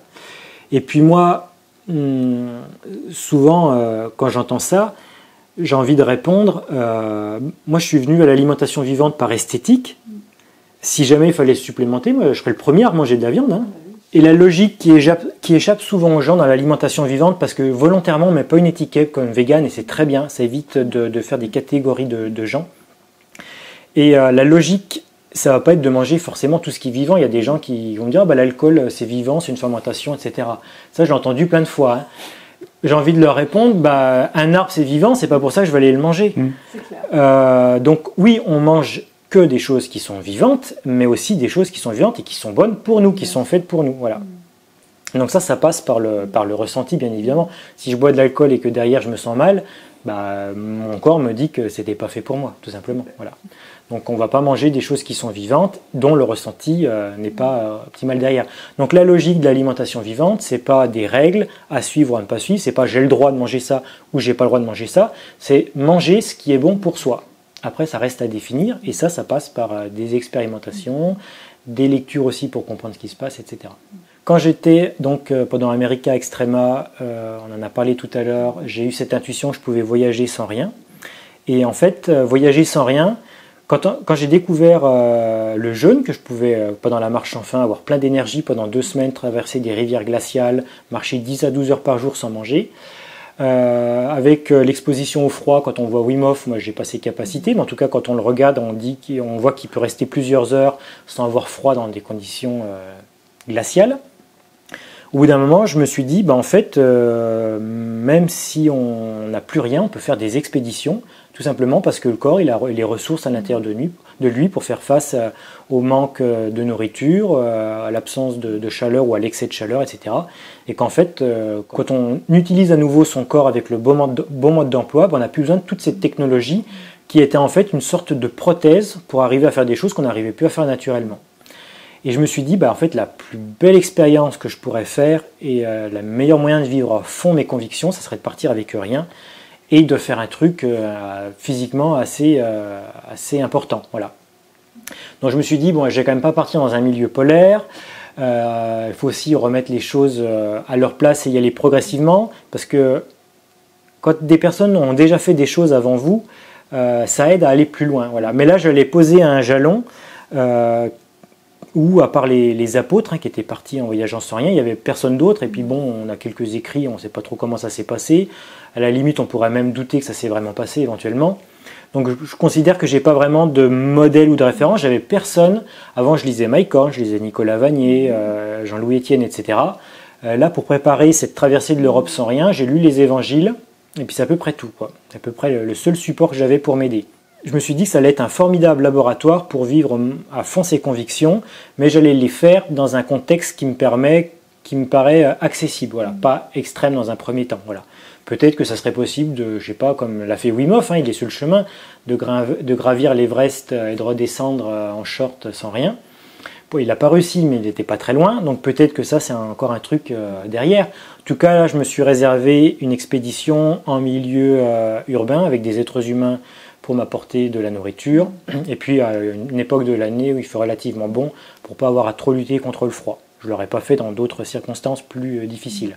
Je trouvais que c'était déjà pas mal. C'était déjà pas mal. Voilà. Donc l'idée c'était de partir avec rien, pas de chaussures, pas d'argent, pas d'équipement, pas de papier, et en mangeant que des fruits et des légumes crus. Que tu trouvais sur le parcours et chez les gens. Que je trouvais ou deux. qu'on m'offrait, voilà, Ouais, les deux. ça. Et donc, l'accueil a été bon. Alors l'accueil a été bon. Alors c'est ça qui est étonnant, c'est que quand je faisais des voyages assez classiques, c'est-à-dire VTT, tente, etc., je suis allé en Europe de l'Est, super accueil par rapport aux Français qui étaient, on a plutôt l'impression de les embêter ou quoi que ce soit. L'accueil formidable en Europe de l'Est. Et là, avec un projet comme ceci où je pars sans rien, eh bien, les Français, les Suisses, les Allemands, les Autrichiens étaient beaucoup plus réceptifs que les habitants de l'Europe de l'Est. Parce que en Europe de l'Ouest occidentale, eh bien, on commence de se rendre compte que nos modèles nous mènent à une impasse, et donc on commence à s'intéresser à ce qui est un petit peu différent, un petit peu exotique, voilà, comme culture orientale ou autre. Alors que en Europe de l'Est, en fait, ils sont encore dans cette démarche avec la valeur de l'argent, avec l'idée que l'Occident, c'est des valeurs idéales, qu'eux, ils sont à la traîne, enfin bref, avec des idées un petit peu dévalorisantes par rapport à leur passé. Et ils ne comprenaient absolument pas qu'un Français, qui pour eux est synonyme plus ou moins d'abondance, de richesse, volontairement voyage sans chaussures et sans rien. En gros, ils ne me l'ont jamais dit comme ça, mais c'était plus ou moins ce qu'ils pensaient, je crois. Ah, ça te plaît de te mettre dans l'embarras, écoute, débrouille-toi si ça t'amuse. Et donc en fait, ils n'arrivaient pas à comprendre ce que je faisais. Donc évidemment, derrière, c'est beaucoup plus difficile d'aider quelqu'un si tu ne comprends pas ce qu'il est en train de faire.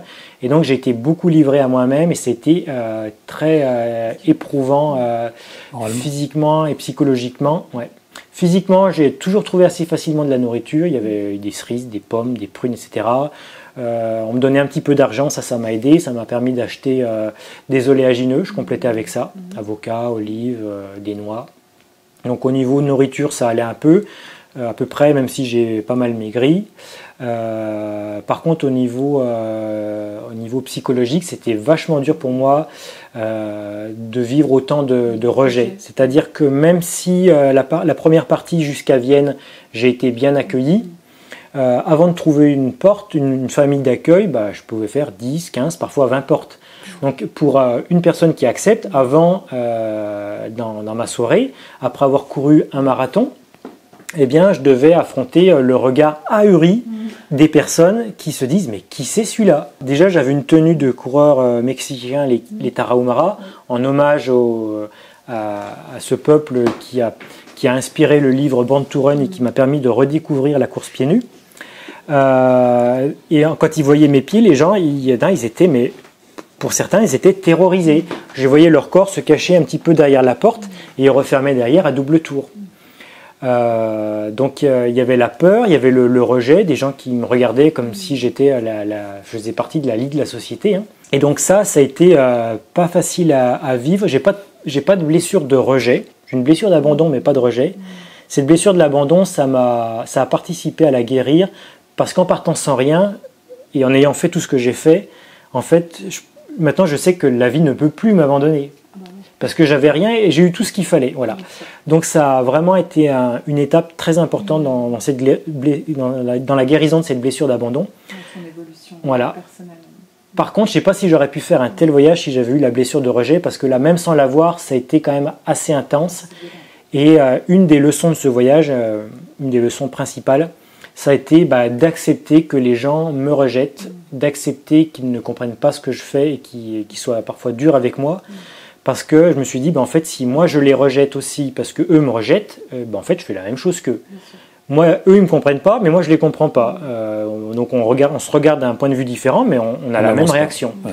Et donc là, dans ma tête, ça m'a fait du chemin. Et c'est ça, c'était un des grands intérêts de ce genre de voyage où c'est quelque chose que l'on vit, une expérience. C'est-à-dire qu'intellectuellement, je pourrais me dire, non, c'est pas bien de rejeter, c'est pas bien de juger, je vais rester peace and love, etc. Puis au final, au fond de moi, je suis toujours à pas accepter qu'on me regarde de travers ou qu'on n'accepte pas, etc. Sauf que là, en fait, quand ça m'arrivait, surtout que c'était, j'arrivais épuisé ou fatigué après un marathon dans la journée, et en plus c'était une succession de portes comme ça à faire, et derrière, si jamais au fond de moi j'acceptais pas que les gens m'accueillent mal, en fait ça crée une contrariété, ça me mettait dans un état d'esprit négatif. En plus, avec la fatigue, le stress de se dire, voilà. C'était l'été, mais alors, il faisait quand même frais les nuits. Où vais-je dormir Quand j'étais le long du Danube, c'est-à-dire la plupart du temps, c'est infesté de moustiques. Et puis, quand on arrive fatigué, sale, si jamais je dors dehors, si je dors dehors, c'est qu'avant j'ai fait 20 ou 30 portes, c'est-à-dire 20 ou 30 refus. Dormir après, tout seul, tout sale, et transpirant dans un coin de la forêt avec les moustiques, c'est un truc dur à digérer quand même, quoi. Et donc j'étais obligé de me dire non, d'être honnête vis-à-vis de moi. Non, là je suis en train de juger, je suis en train de faire la même chose qu'eux, parce que ça me bloquait, ça me rendait malade. Et je me disais, si jamais je ne change pas d'état d'esprit, dans 2 jours je rentre chez moi, quoi, si c'est pas avant. Donc ça m'a vraiment été permis d'être obligé d'être lucide par rapport à ça et de vraiment accepter que les gens, voilà, et d'accepter aussi les fois où je n'y arrivais pas, où j'étais quand même dans le jugement en disant non, je fais ce que je peux. Et donc c'était vraiment un sacré apprentissage par rapport à ça. Et ce qui était merveilleux à vivre aussi, c'est après, donc je fais des portes, des fois il me faut du temps, etc. J'arrive, je suis un peu au bout du rouleau, et puis là tout d'un coup, les gens me disent ok, tu peux venir. Et là, en un claquement de doigts, l'énergie, la fatigue, l'état d'esprit négatif et tout, il n'y a plus rien. Et en fait, pendant tout le long de ce voyage, surtout sur la fin, quand Hervé Deschamps, que tu as déjà interviewé, m'a rejoint, là je suis arrivé à un état d'épuisement sur la fin où, c'était pas l'épuisement physique le premier problème, c'était que les gens ne comprenant pas ce que je faisais, grosso modo, je trouvais à dormir chez des gens 1 nuit sur 3. Ce qui est une proportion trop faible pour continuer. Ouais. Donc là, si j'avais vraiment été seul jusqu'au bout, je me serais arrêté à Belgrade, la capitale de la Serbie. Le hasard a fait que Hervé venait pour me filmer quelques jours. Donc on a continué ensemble. Et donc là, j'ai juste eu à courir un marathon par jour. Enfin, on était entre 50 et 55 km par jour en moyenne. Oui, c'est ce qu'on fait, nous. Un marathon par jour. Et il vous dit ça comme ça, tranquille. Mais question, est-ce que tu avais une équipe de tournage avec toi ou tu étais seul? On se voyait 1 fois par mois. Et le reste du temps, j'étais seul avec ma GoPro, ma caméra. Et donc, avec Hervé, j'avais plus qu'après à courir voilà, sur les derniers 800 ou 1000 km, je ne sais plus. Et donc là, je me sentais déjà vraiment au bout du rouleau quand j'arrive à Belgrade. Et mon corps me dit qu'il est épuisé, que j'ai besoin d'arrêter. Ce signal n'a fait que s'amplifier jusqu'à la fin. Surtout que quand on connaît l'hygiénisme, quand on est plus à l'écoute de son corps, on ne peut pas... on connaît les signes. Le corps, il me disait, là, j'en peux plus, j'ai envie d'arrêter. Et en fait, ce qui m'aidait à avancer, c'était, je sentais les énergies des gens, quand il y avait des rencontres positives, l'énergie de la nature, des plantes, etc. Quand il y avait beaucoup d'arbres, je me sentais tout de suite mieux. Et donc j'avançais par vagues, comme ça, l'énergie venait par vagues dans mon corps. Et c'était pas vraiment mon corps qui avançait, c'était... je me laissais porter par les énergies circulantes que j'essayais d'accueillir du mieux possible et que j'arrivais à accueillir. En fait, on accueille ces énergies de manière très facilement dès qu'on est dans un état d'accueil, d'ouverture, qu'on est positif. Naturellement, ces énergies nous traversent. Et inversement, dès qu'on est dans un état d'esprit négatif, la contrariété ou quoi que ce soit, on ferme ces canaux-là et on ne peut plus se laisser traverser par les énergies de la vie. Et c'est pour ça que je disais que mon bien le plus précieux sur ce voyage-là, c'était ma paix intérieure. Parce que si je la conservais, je savais que tout allait bien se passer. Et c'est là où j'ai vu mes limites et aussi où j'ai accepté mes limites. C'est-à-dire que si j'avais été capable de mieux accueillir, d'être plus en paix dans des conditions très très difficiles, comme c'était le cas en Europe de l'Est où les gens des fois appelaient la police et que j'étais obligé de me cacher dans des maisons abandonnées pour passer la nuit, etc. Oui. Il y a eu vraiment des moments où je me suis couché après avoir couru un marathon, où je me couchais sans nourriture, sans eau dans une maison abandonnée, quoi, avec les moustiques qui viennent tout autour. Donc je me dis, bah ouais, si j'avais été plus à même d'accueillir ça, peut-être que j'aurais rencontré encore d'autres personnes, ça aurait été plus facile, etc. Donc j'ai vu mes limites, je les ai acceptées. J'ai été complètement en paix avec ça. Ça a été un questionnement qu'on a fait ensemble avec Hervé, parce qu'il ne voulait pas non plus venir intervenir dans le bon déroulement, dans l'état d'esprit du voyage. Et en fait, l'univers m'avait envoyé Hervé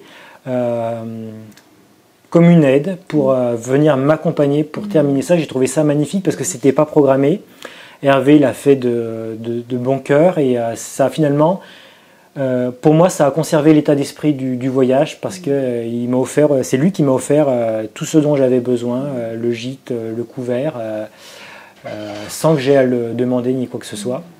Et ça t'a permis d'aller jusqu'au bout. Et ça m'a permis d'aller jusqu'au bout et c'était important pour moi, même si mon corps me disait d'arrêter, de terminer ce voyage-là et de me dire, bah, quand on croit en ses rêves, quand on croit en un certain nombre de valeurs, etc., bah, même quand on sait qu'on va au-delà de ses limites et qu'on fait peut-être quelque chose qui est plus complètement physiologique, il y a aussi des choses qui surpassent ça. Bah, après, quand on a vécu des choses comme ça, après, il y a forcément des liens qui se créent, qui sont très forts. Ça fait partie des belles rencontres que le cru t'a apporté.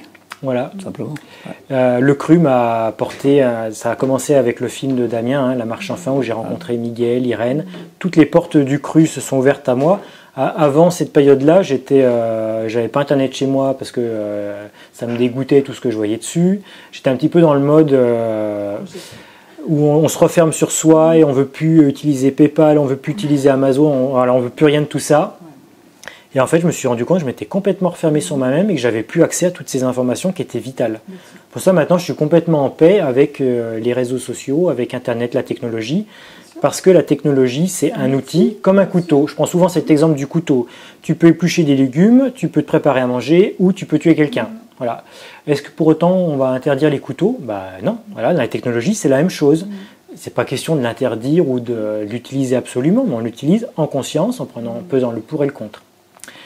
Et donc sur ce voyage, la chose la plus importante que j'avais, c'était donc cette paix intérieure à conserver, à veiller sur elle, comme une petite bougie pour pas qu'elle s'éteigne. Et la deuxième chose qui était très importante et que j'ai emmenée avec moi et qui va permettre de boucler la boucle de tout ce que j'ai dit auparavant, c'était que j'avais avec moi ma petite fiole de ricin. Voilà.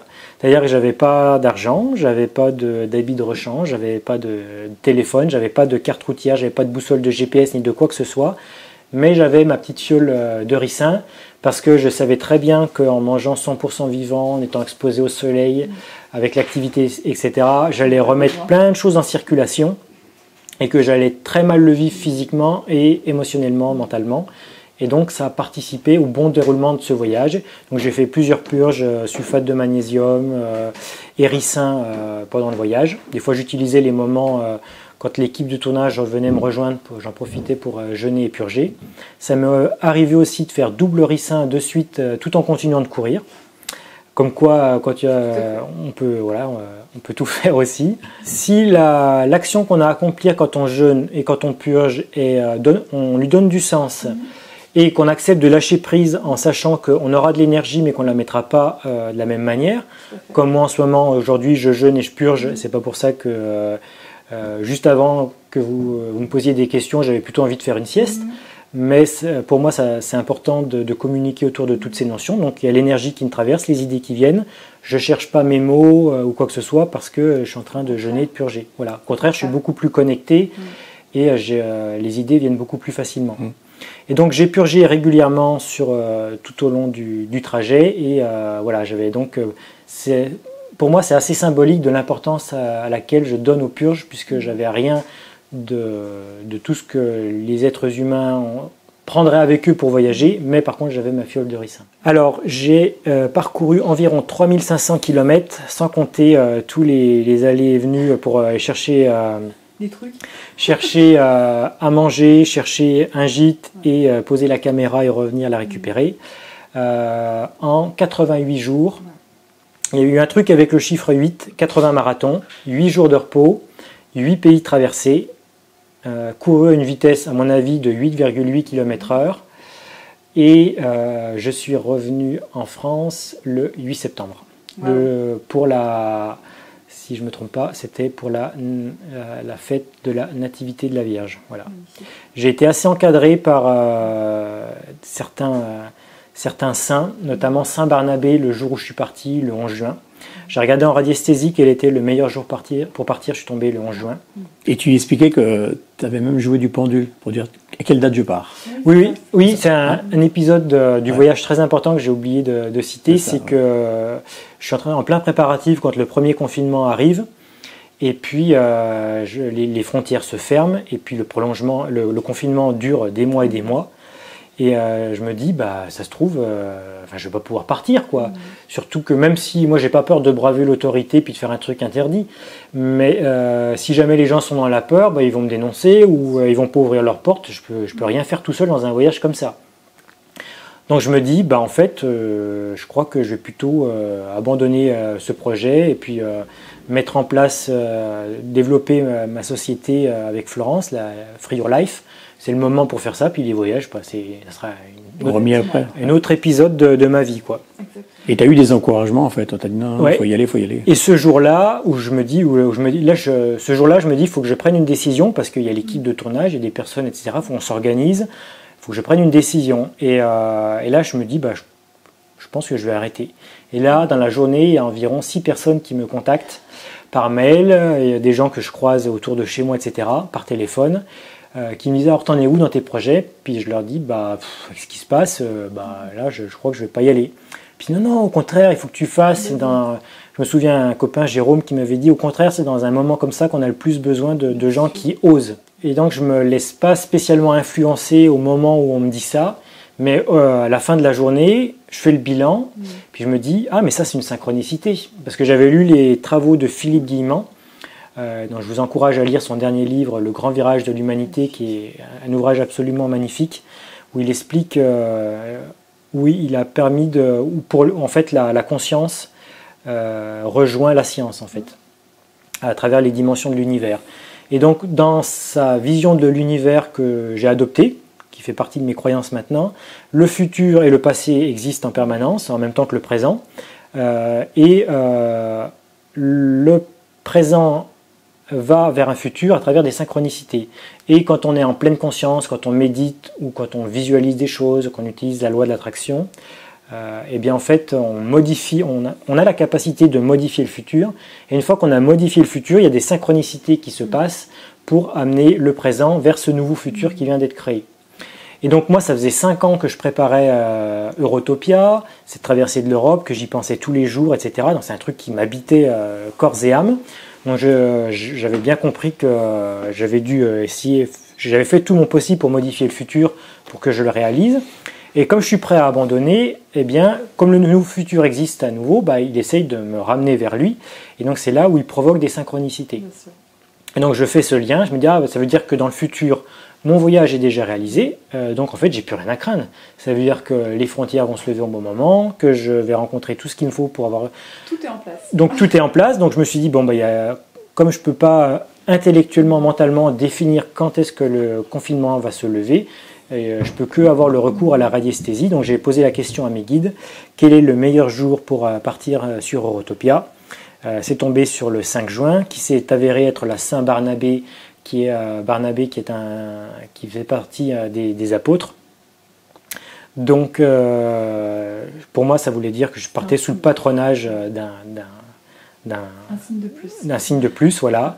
Ça a été un voyage autant sur un plan physique que sur un plan spirituel.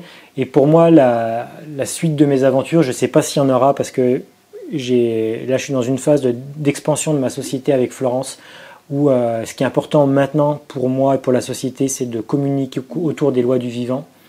Mais en tout cas, si plus tard je continue les expéditions ou que d'autres en font, je pense que ce qui est vraiment intéressant maintenant, c'est pas de vaincre des chronos ou d'aller juste un tout petit peu plus loin que ce qui a été fait, mais de carrément changer de paradigme et de relier vraiment l'exploration avec notre nature humaine et la spiritualité, le monde de l'invisible.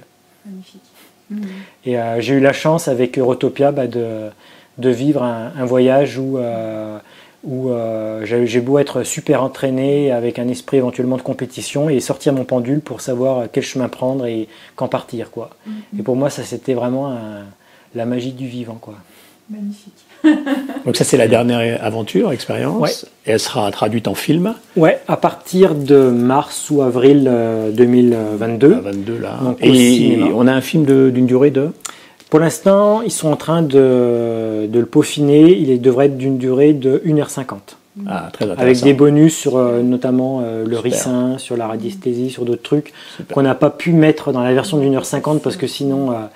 Et ce qui me plaît dans ce film-là, qui est en train de vraiment prendre forme comme une sculpture qu'on taille, c'est qu'elle a été faite par des personnes par les réalisateurs qui au départ connaissaient pas du tout l'alimentation vivante, l'hygiénisme, c'était pas du tout leur rayon. Et ce qui fait qu'ils ont amené le sujet d'une manière que moi je l'aurais jamais faite. Avec leur œil, regard neuf. bien sûr. Avec un regard de quelqu'un qui n'y connaît rien à la base. Et c'est mieux. Et c'est beaucoup mieux parce que ce film, il va être accessible pour n'importe qui. Tout à fait. Peu importe que la personne soit sportive, peu importe qu'elle connaisse l'alimentation vivante, etc. Et par le biais de mes expériences à travers le voyage, à travers les intervenants qui sont très bien choisis, on y va tout en douceur pour montrer un petit chemin qu'on pourrait prendre et qui a l'air bien balisé, tout en douceur sans brusquer le spectateur.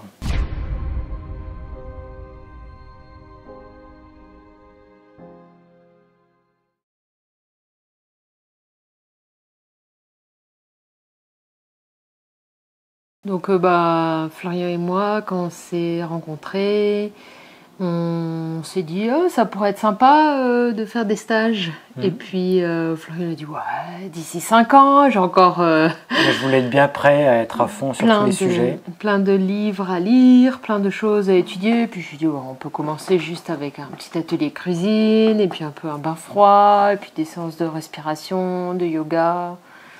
Et puis des explications sur l'alimentation vivante, et puis on verra bien si ça marche. C'était en 2019, ça, je crois. Ouais, en novembre 2019, et puis on a eu 6 inscrits. Et puis Chez moi, à la maison, tout à simplement. la maison, ouais. Et puis après, là, on s'est lancé, et puis petit à petit, au début, on mettait les stages sur le site internet de Florian, parce que moi, j'avais pas de site internet. Après, on les avait sur nos 2 sites, et puis après, on a rassemblé les forces, et puis on a créé la société Free Your Life. En début d'année 2021, Ouais, donc à peu près ça. il y a un peu moins d'1 an même. Ouais. Donc on avait vraiment envie de se structurer et puis de passer, de pas faire ça de manière anecdotique ou secondaire. On avait vraiment envie de se professionnaliser dans ce domaine-là.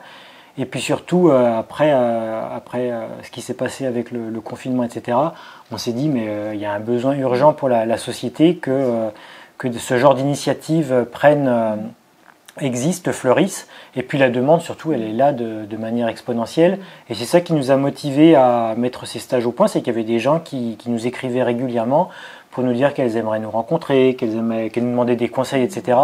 Et c'est ça qui m'a aidé à lâcher prise au fait que je me sentais pas prêt, c'est que la demande était là et que... Et puis après, au début, on a commencé par un stage de reconnexion à la vie, et puis au fur et à mesure, on demandait toi, tu avais mis aussi en place les jeûnes et trek.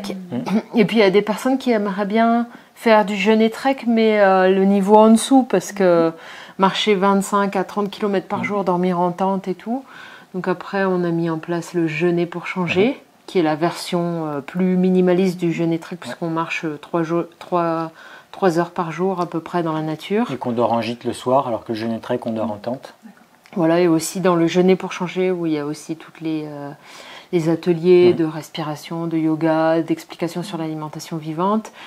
Puis moi, il y avait souvent des personnes, je faisais des séances de coaching, aussi en groupe pour l'alimentation vivante, et j'avais souvent des mamans avec enfants. Et elle me disait comment ça se passe pour les enfants, on aimerait bien aussi faire participer les enfants, et j'ai trouvé que c'était une super idée, donc j'ai mis en place le stage parents-enfants, donc qui s'appelle Grandir en conscience maintenant, où on fait des ateliers cuisine, on se connecte à la nature, on fait du yoga adapté aux enfants, de la méditation, on fait des petits jeux sur l'alimentation vivante, Et on fait découvrir tous les sports ici, parce qu'on a la chance de vivre en pleine montagne. Donc l'été comme l'hiver, il y a vraiment plein de choses à faire. On fait des chasses au trésor, des choses comme ça. Voilà, on voyait en fait les gens qui nous écrivaient quels étaient leurs besoins. Donc on ne peut pas se tromper quand on fonctionne de cette manière-là. Donc on a mis en place 4 types de stages. Et puis une fois, c'était l'été, je me souviens bien, en 2020. 2020, on s'est dit, mais en fait, ça serait bien de créer un événement où on peut facilement se sentir isolé quand on change d'alimentation et d'hygiène de vie, etc. Et tout le monde ressent ce besoin de se regrouper pour mieux se connaître et puis faire des choses ensemble. Et on s'est dit, en fait, il n'y a pas d'événement comme ceci. Il y avait les rencontres de la régénération, mais ça a été arrêté avec le confinement. Donc on s'est dit, ça serait bien qu'on crée cet événement où on se réunisse autour des valeurs sur la santé, la connexion, l'harmonie avec la nature. Que les personnes puissent se rencontrer, créer des projets elles-mêmes, un peu dans l'idée de créer le monde de demain. Et puis que ce qu'on fait, nous, à notre échelle, ça se répercute parce que d'autres gens font des stages, des ateliers cuisine. De toute façon, il y en a pour tout le monde, pour tous les goûts, selon l'état d'esprit de chacun. On n'a pas dit le nom de l'événement. Oui, et donc c'est ainsi qu'on a mis au point l'événement qui s'appelle la Fête du Vivant. On n'a pas trop hésité longtemps. Non, on avait tout de suite le nom. Ouais. Et on a eu beaucoup de chance aussi de pouvoir compter sur l'appui des anciens, des personnes pionnières, des piliers, voilà, c'est le bon mot en France, avec Irène Grosjean, Tal et Johanna Schaller, René Bickel. Qui nous ont soutenus dès le départ. Et puis les personnes, comme tu disais, avaient vraiment ce besoin de voir qu'elles ne sont pas seules dans cette démarche-là, et puis que dès qu'on se retrouve ensemble, tout devient tellement plus facile. Et après, les personnes, elles avaient du mal à partir les 4 jours, et même nous, en général, quand on vit des stages, on est en principe content aussi d'arrêter. On est content de commencer, mais content d'arrêter parce que c'est épuisant. Et là, en fait, quand ça s'est arrêté, on s'est senti que au niveau énergétique, ça retombait, il y avait un petit côté nostalgie, on s'est dit, ça c'est un événement à reconduire, quoi. Puis, il y avait de la musique, de la danse, c'était joyeux, c'était hyper bienveillant, c'était plein de contacts entre tout le monde. Et du soleil, on a eu du soleil pendant 4 jours. Donc là, on le refait cette année, ça aura lieu du 11 au 14 juin. On a Irène Grosjean, on a Tal et Johanna Schaller. David Tan, René Bickel, Inspire Potential. Mimi et Jackie. On en oublie encore. Les alchimistes du vivant. Sylvain de One Nation, qui a mis en place la chaîne YouTube Pourquoi pas avec sa compagne, et qui mène des actions pour éduquer à la souveraineté individuelle. Donc on a vraiment une très belle tête d'affiche. Et on a aussi, on n'a pas encore parlé, notre dernier petit nez, la formation accompagnant. Donc ça fait partie de notre désir, dans notre société Free Your Life, d'aider ceux qui cherchent des informations, partager des expériences pour éduquer à la santé. Mais on se rend bien compte en fait que la demande étant exponentielle, avec le changement de société en cours qui est en train de se faire à une vitesse incroyable, que en fait il va falloir, on pourra très bientôt ne plus répondre à la demande. Et donc on aimerait en fait aider les personnes qui le souhaitent à faire exactement la même chose que nous. Voilà. C'est-à-dire que pour l'instant, Free Your Life, ça s'appuie sur nos 2 personnalités, mais l'idée après c'est que ça devienne une marque, pas au sens marketing, mais une sorte de valeur, comme quoi il y a un certain nombre de pratiques, d'enseignements, etc., qui donnent des résultats positifs, et que les personnes viennent se former parmi nous, et que par la suite, elles retournent faire leur petit bonhomme de chemin et deviennent entrepreneurs dans le domaine de la santé. Voilà. Parce que en fait, on arrive tous aux mêmes conclusions. C'est-à-dire que si on veut manger 100% vivant, vivre pleinement ce truc incroyable qui est cette reconnexion à soi et à la vie, on ne peut pas le garder pour soi, et on ne peut pas continuer d'avoir un boulot qui n'a pas de sens. Et un boulot dans la matrice, il n'a pas beaucoup de sens en général, même si des fois on peut essayer d'en lui en donner un. C'est souvent parce qu'on aime bien se mentir à soi-même pour continuer le truc. Et donc au bout d'un moment, si on n'en fait pas son travail, on est coincé.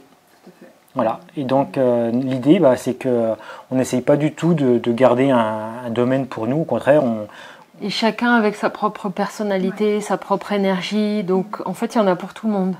Il y a des personnes qu'on va former un peu théoriquement et dans la pratique, qui vont essayer les pratiques hygiénistes et qui vont créer leur entreprise à leur image, où ils vont mettre peut-être plus d'énergétique ou plus de cours de cuisine ou plus de pratiques sportives.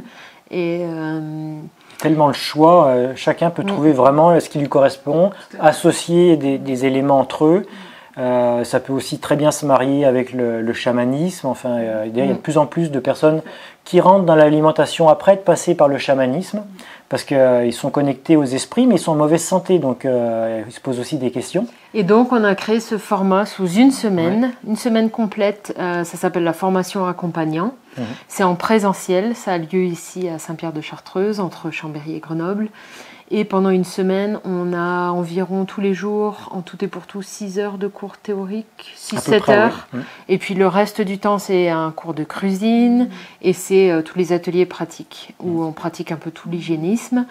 Et ensuite, on donne des informations aussi sur les différents statuts, comment devenir auto-entrepreneur ou créer une société. Et ensuite, on reste en lien avec les personnes qui ont suivi notre formation par des visios assez régulières pour savoir un peu chaque personne où elle en est. Est-ce qu'il y a une manière dont on peut l'aider, puisque nous, on est passé par là. On a quitté nos boulots pour créer une entreprise.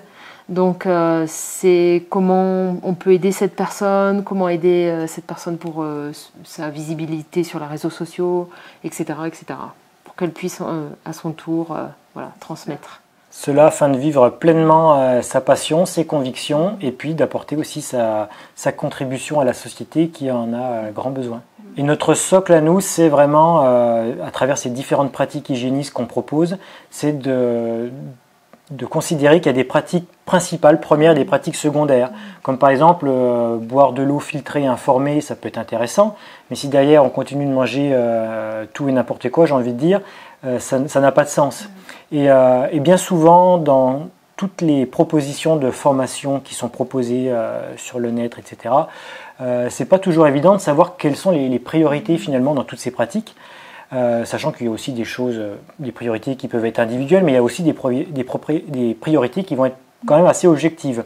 Et pour nous, ces priorités, c'est l'alimentation vivante et les purges, parce qu'on l'observe, tous ceux qui vont passer au 100% vivant et faire ces purges régulièrement vont se transformer et avoir une énergie, un rayonnement qui font que ça va fonctionner. Et donc c'est pour ça qu'on axe beaucoup sur l'alimentation vivante, parce que c'est la fondation, on construit quelque chose sur du solide. On a bien conscience qu'il n'y a pas que ça, mais c'est la pierre de fondation. Et prochainement aussi une formation en ligne. Ouais, ce sera la dernière formation hygiénisme holistique. Ouais. Donc qui reprend un peu aussi toute la partie théorique. Et puis avec des livrets, etc. Donc ça, ce sera plutôt pour à partir de... Je pense qu'on tournera les vidéos à partir de cet été. Oui, pour la fin d'année, ça devrait être disponible. C'est la dernière chose qui nous manque dans tout le choix de ce que l'on propose. Ça aidera, ça sera adressé à ceux qui ne peuvent pas venir en présentiel. Si jamais il y a encore des difficultés pour se déplacer, etc., voilà, pour plein de raisons. Ça donne aussi un genre de répertoire où on peut réécouter, prendre des notes. Voilà, donc là c'est une année en pleine expansion pour notre société. C'est ça qui nous anime au quotidien, tous les jours, et on est bien récompensé par tous les cadeaux que la vie nous fait pour ça.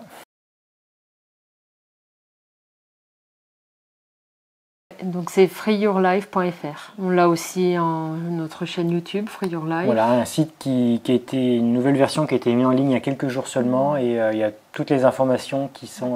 Donc il y a les stages, les formations présentielles et la fête du vivant. Voilà. Il y a beaucoup d'articles. Il y en a un par mois en ce moment qui se met en place justement sur des sujets comme les protéines, la B12, les purges, etc. Il y a plein de ressources accessibles comme ça, gratuites, pour comprendre ce que l'on fait. Merci, à tout bientôt.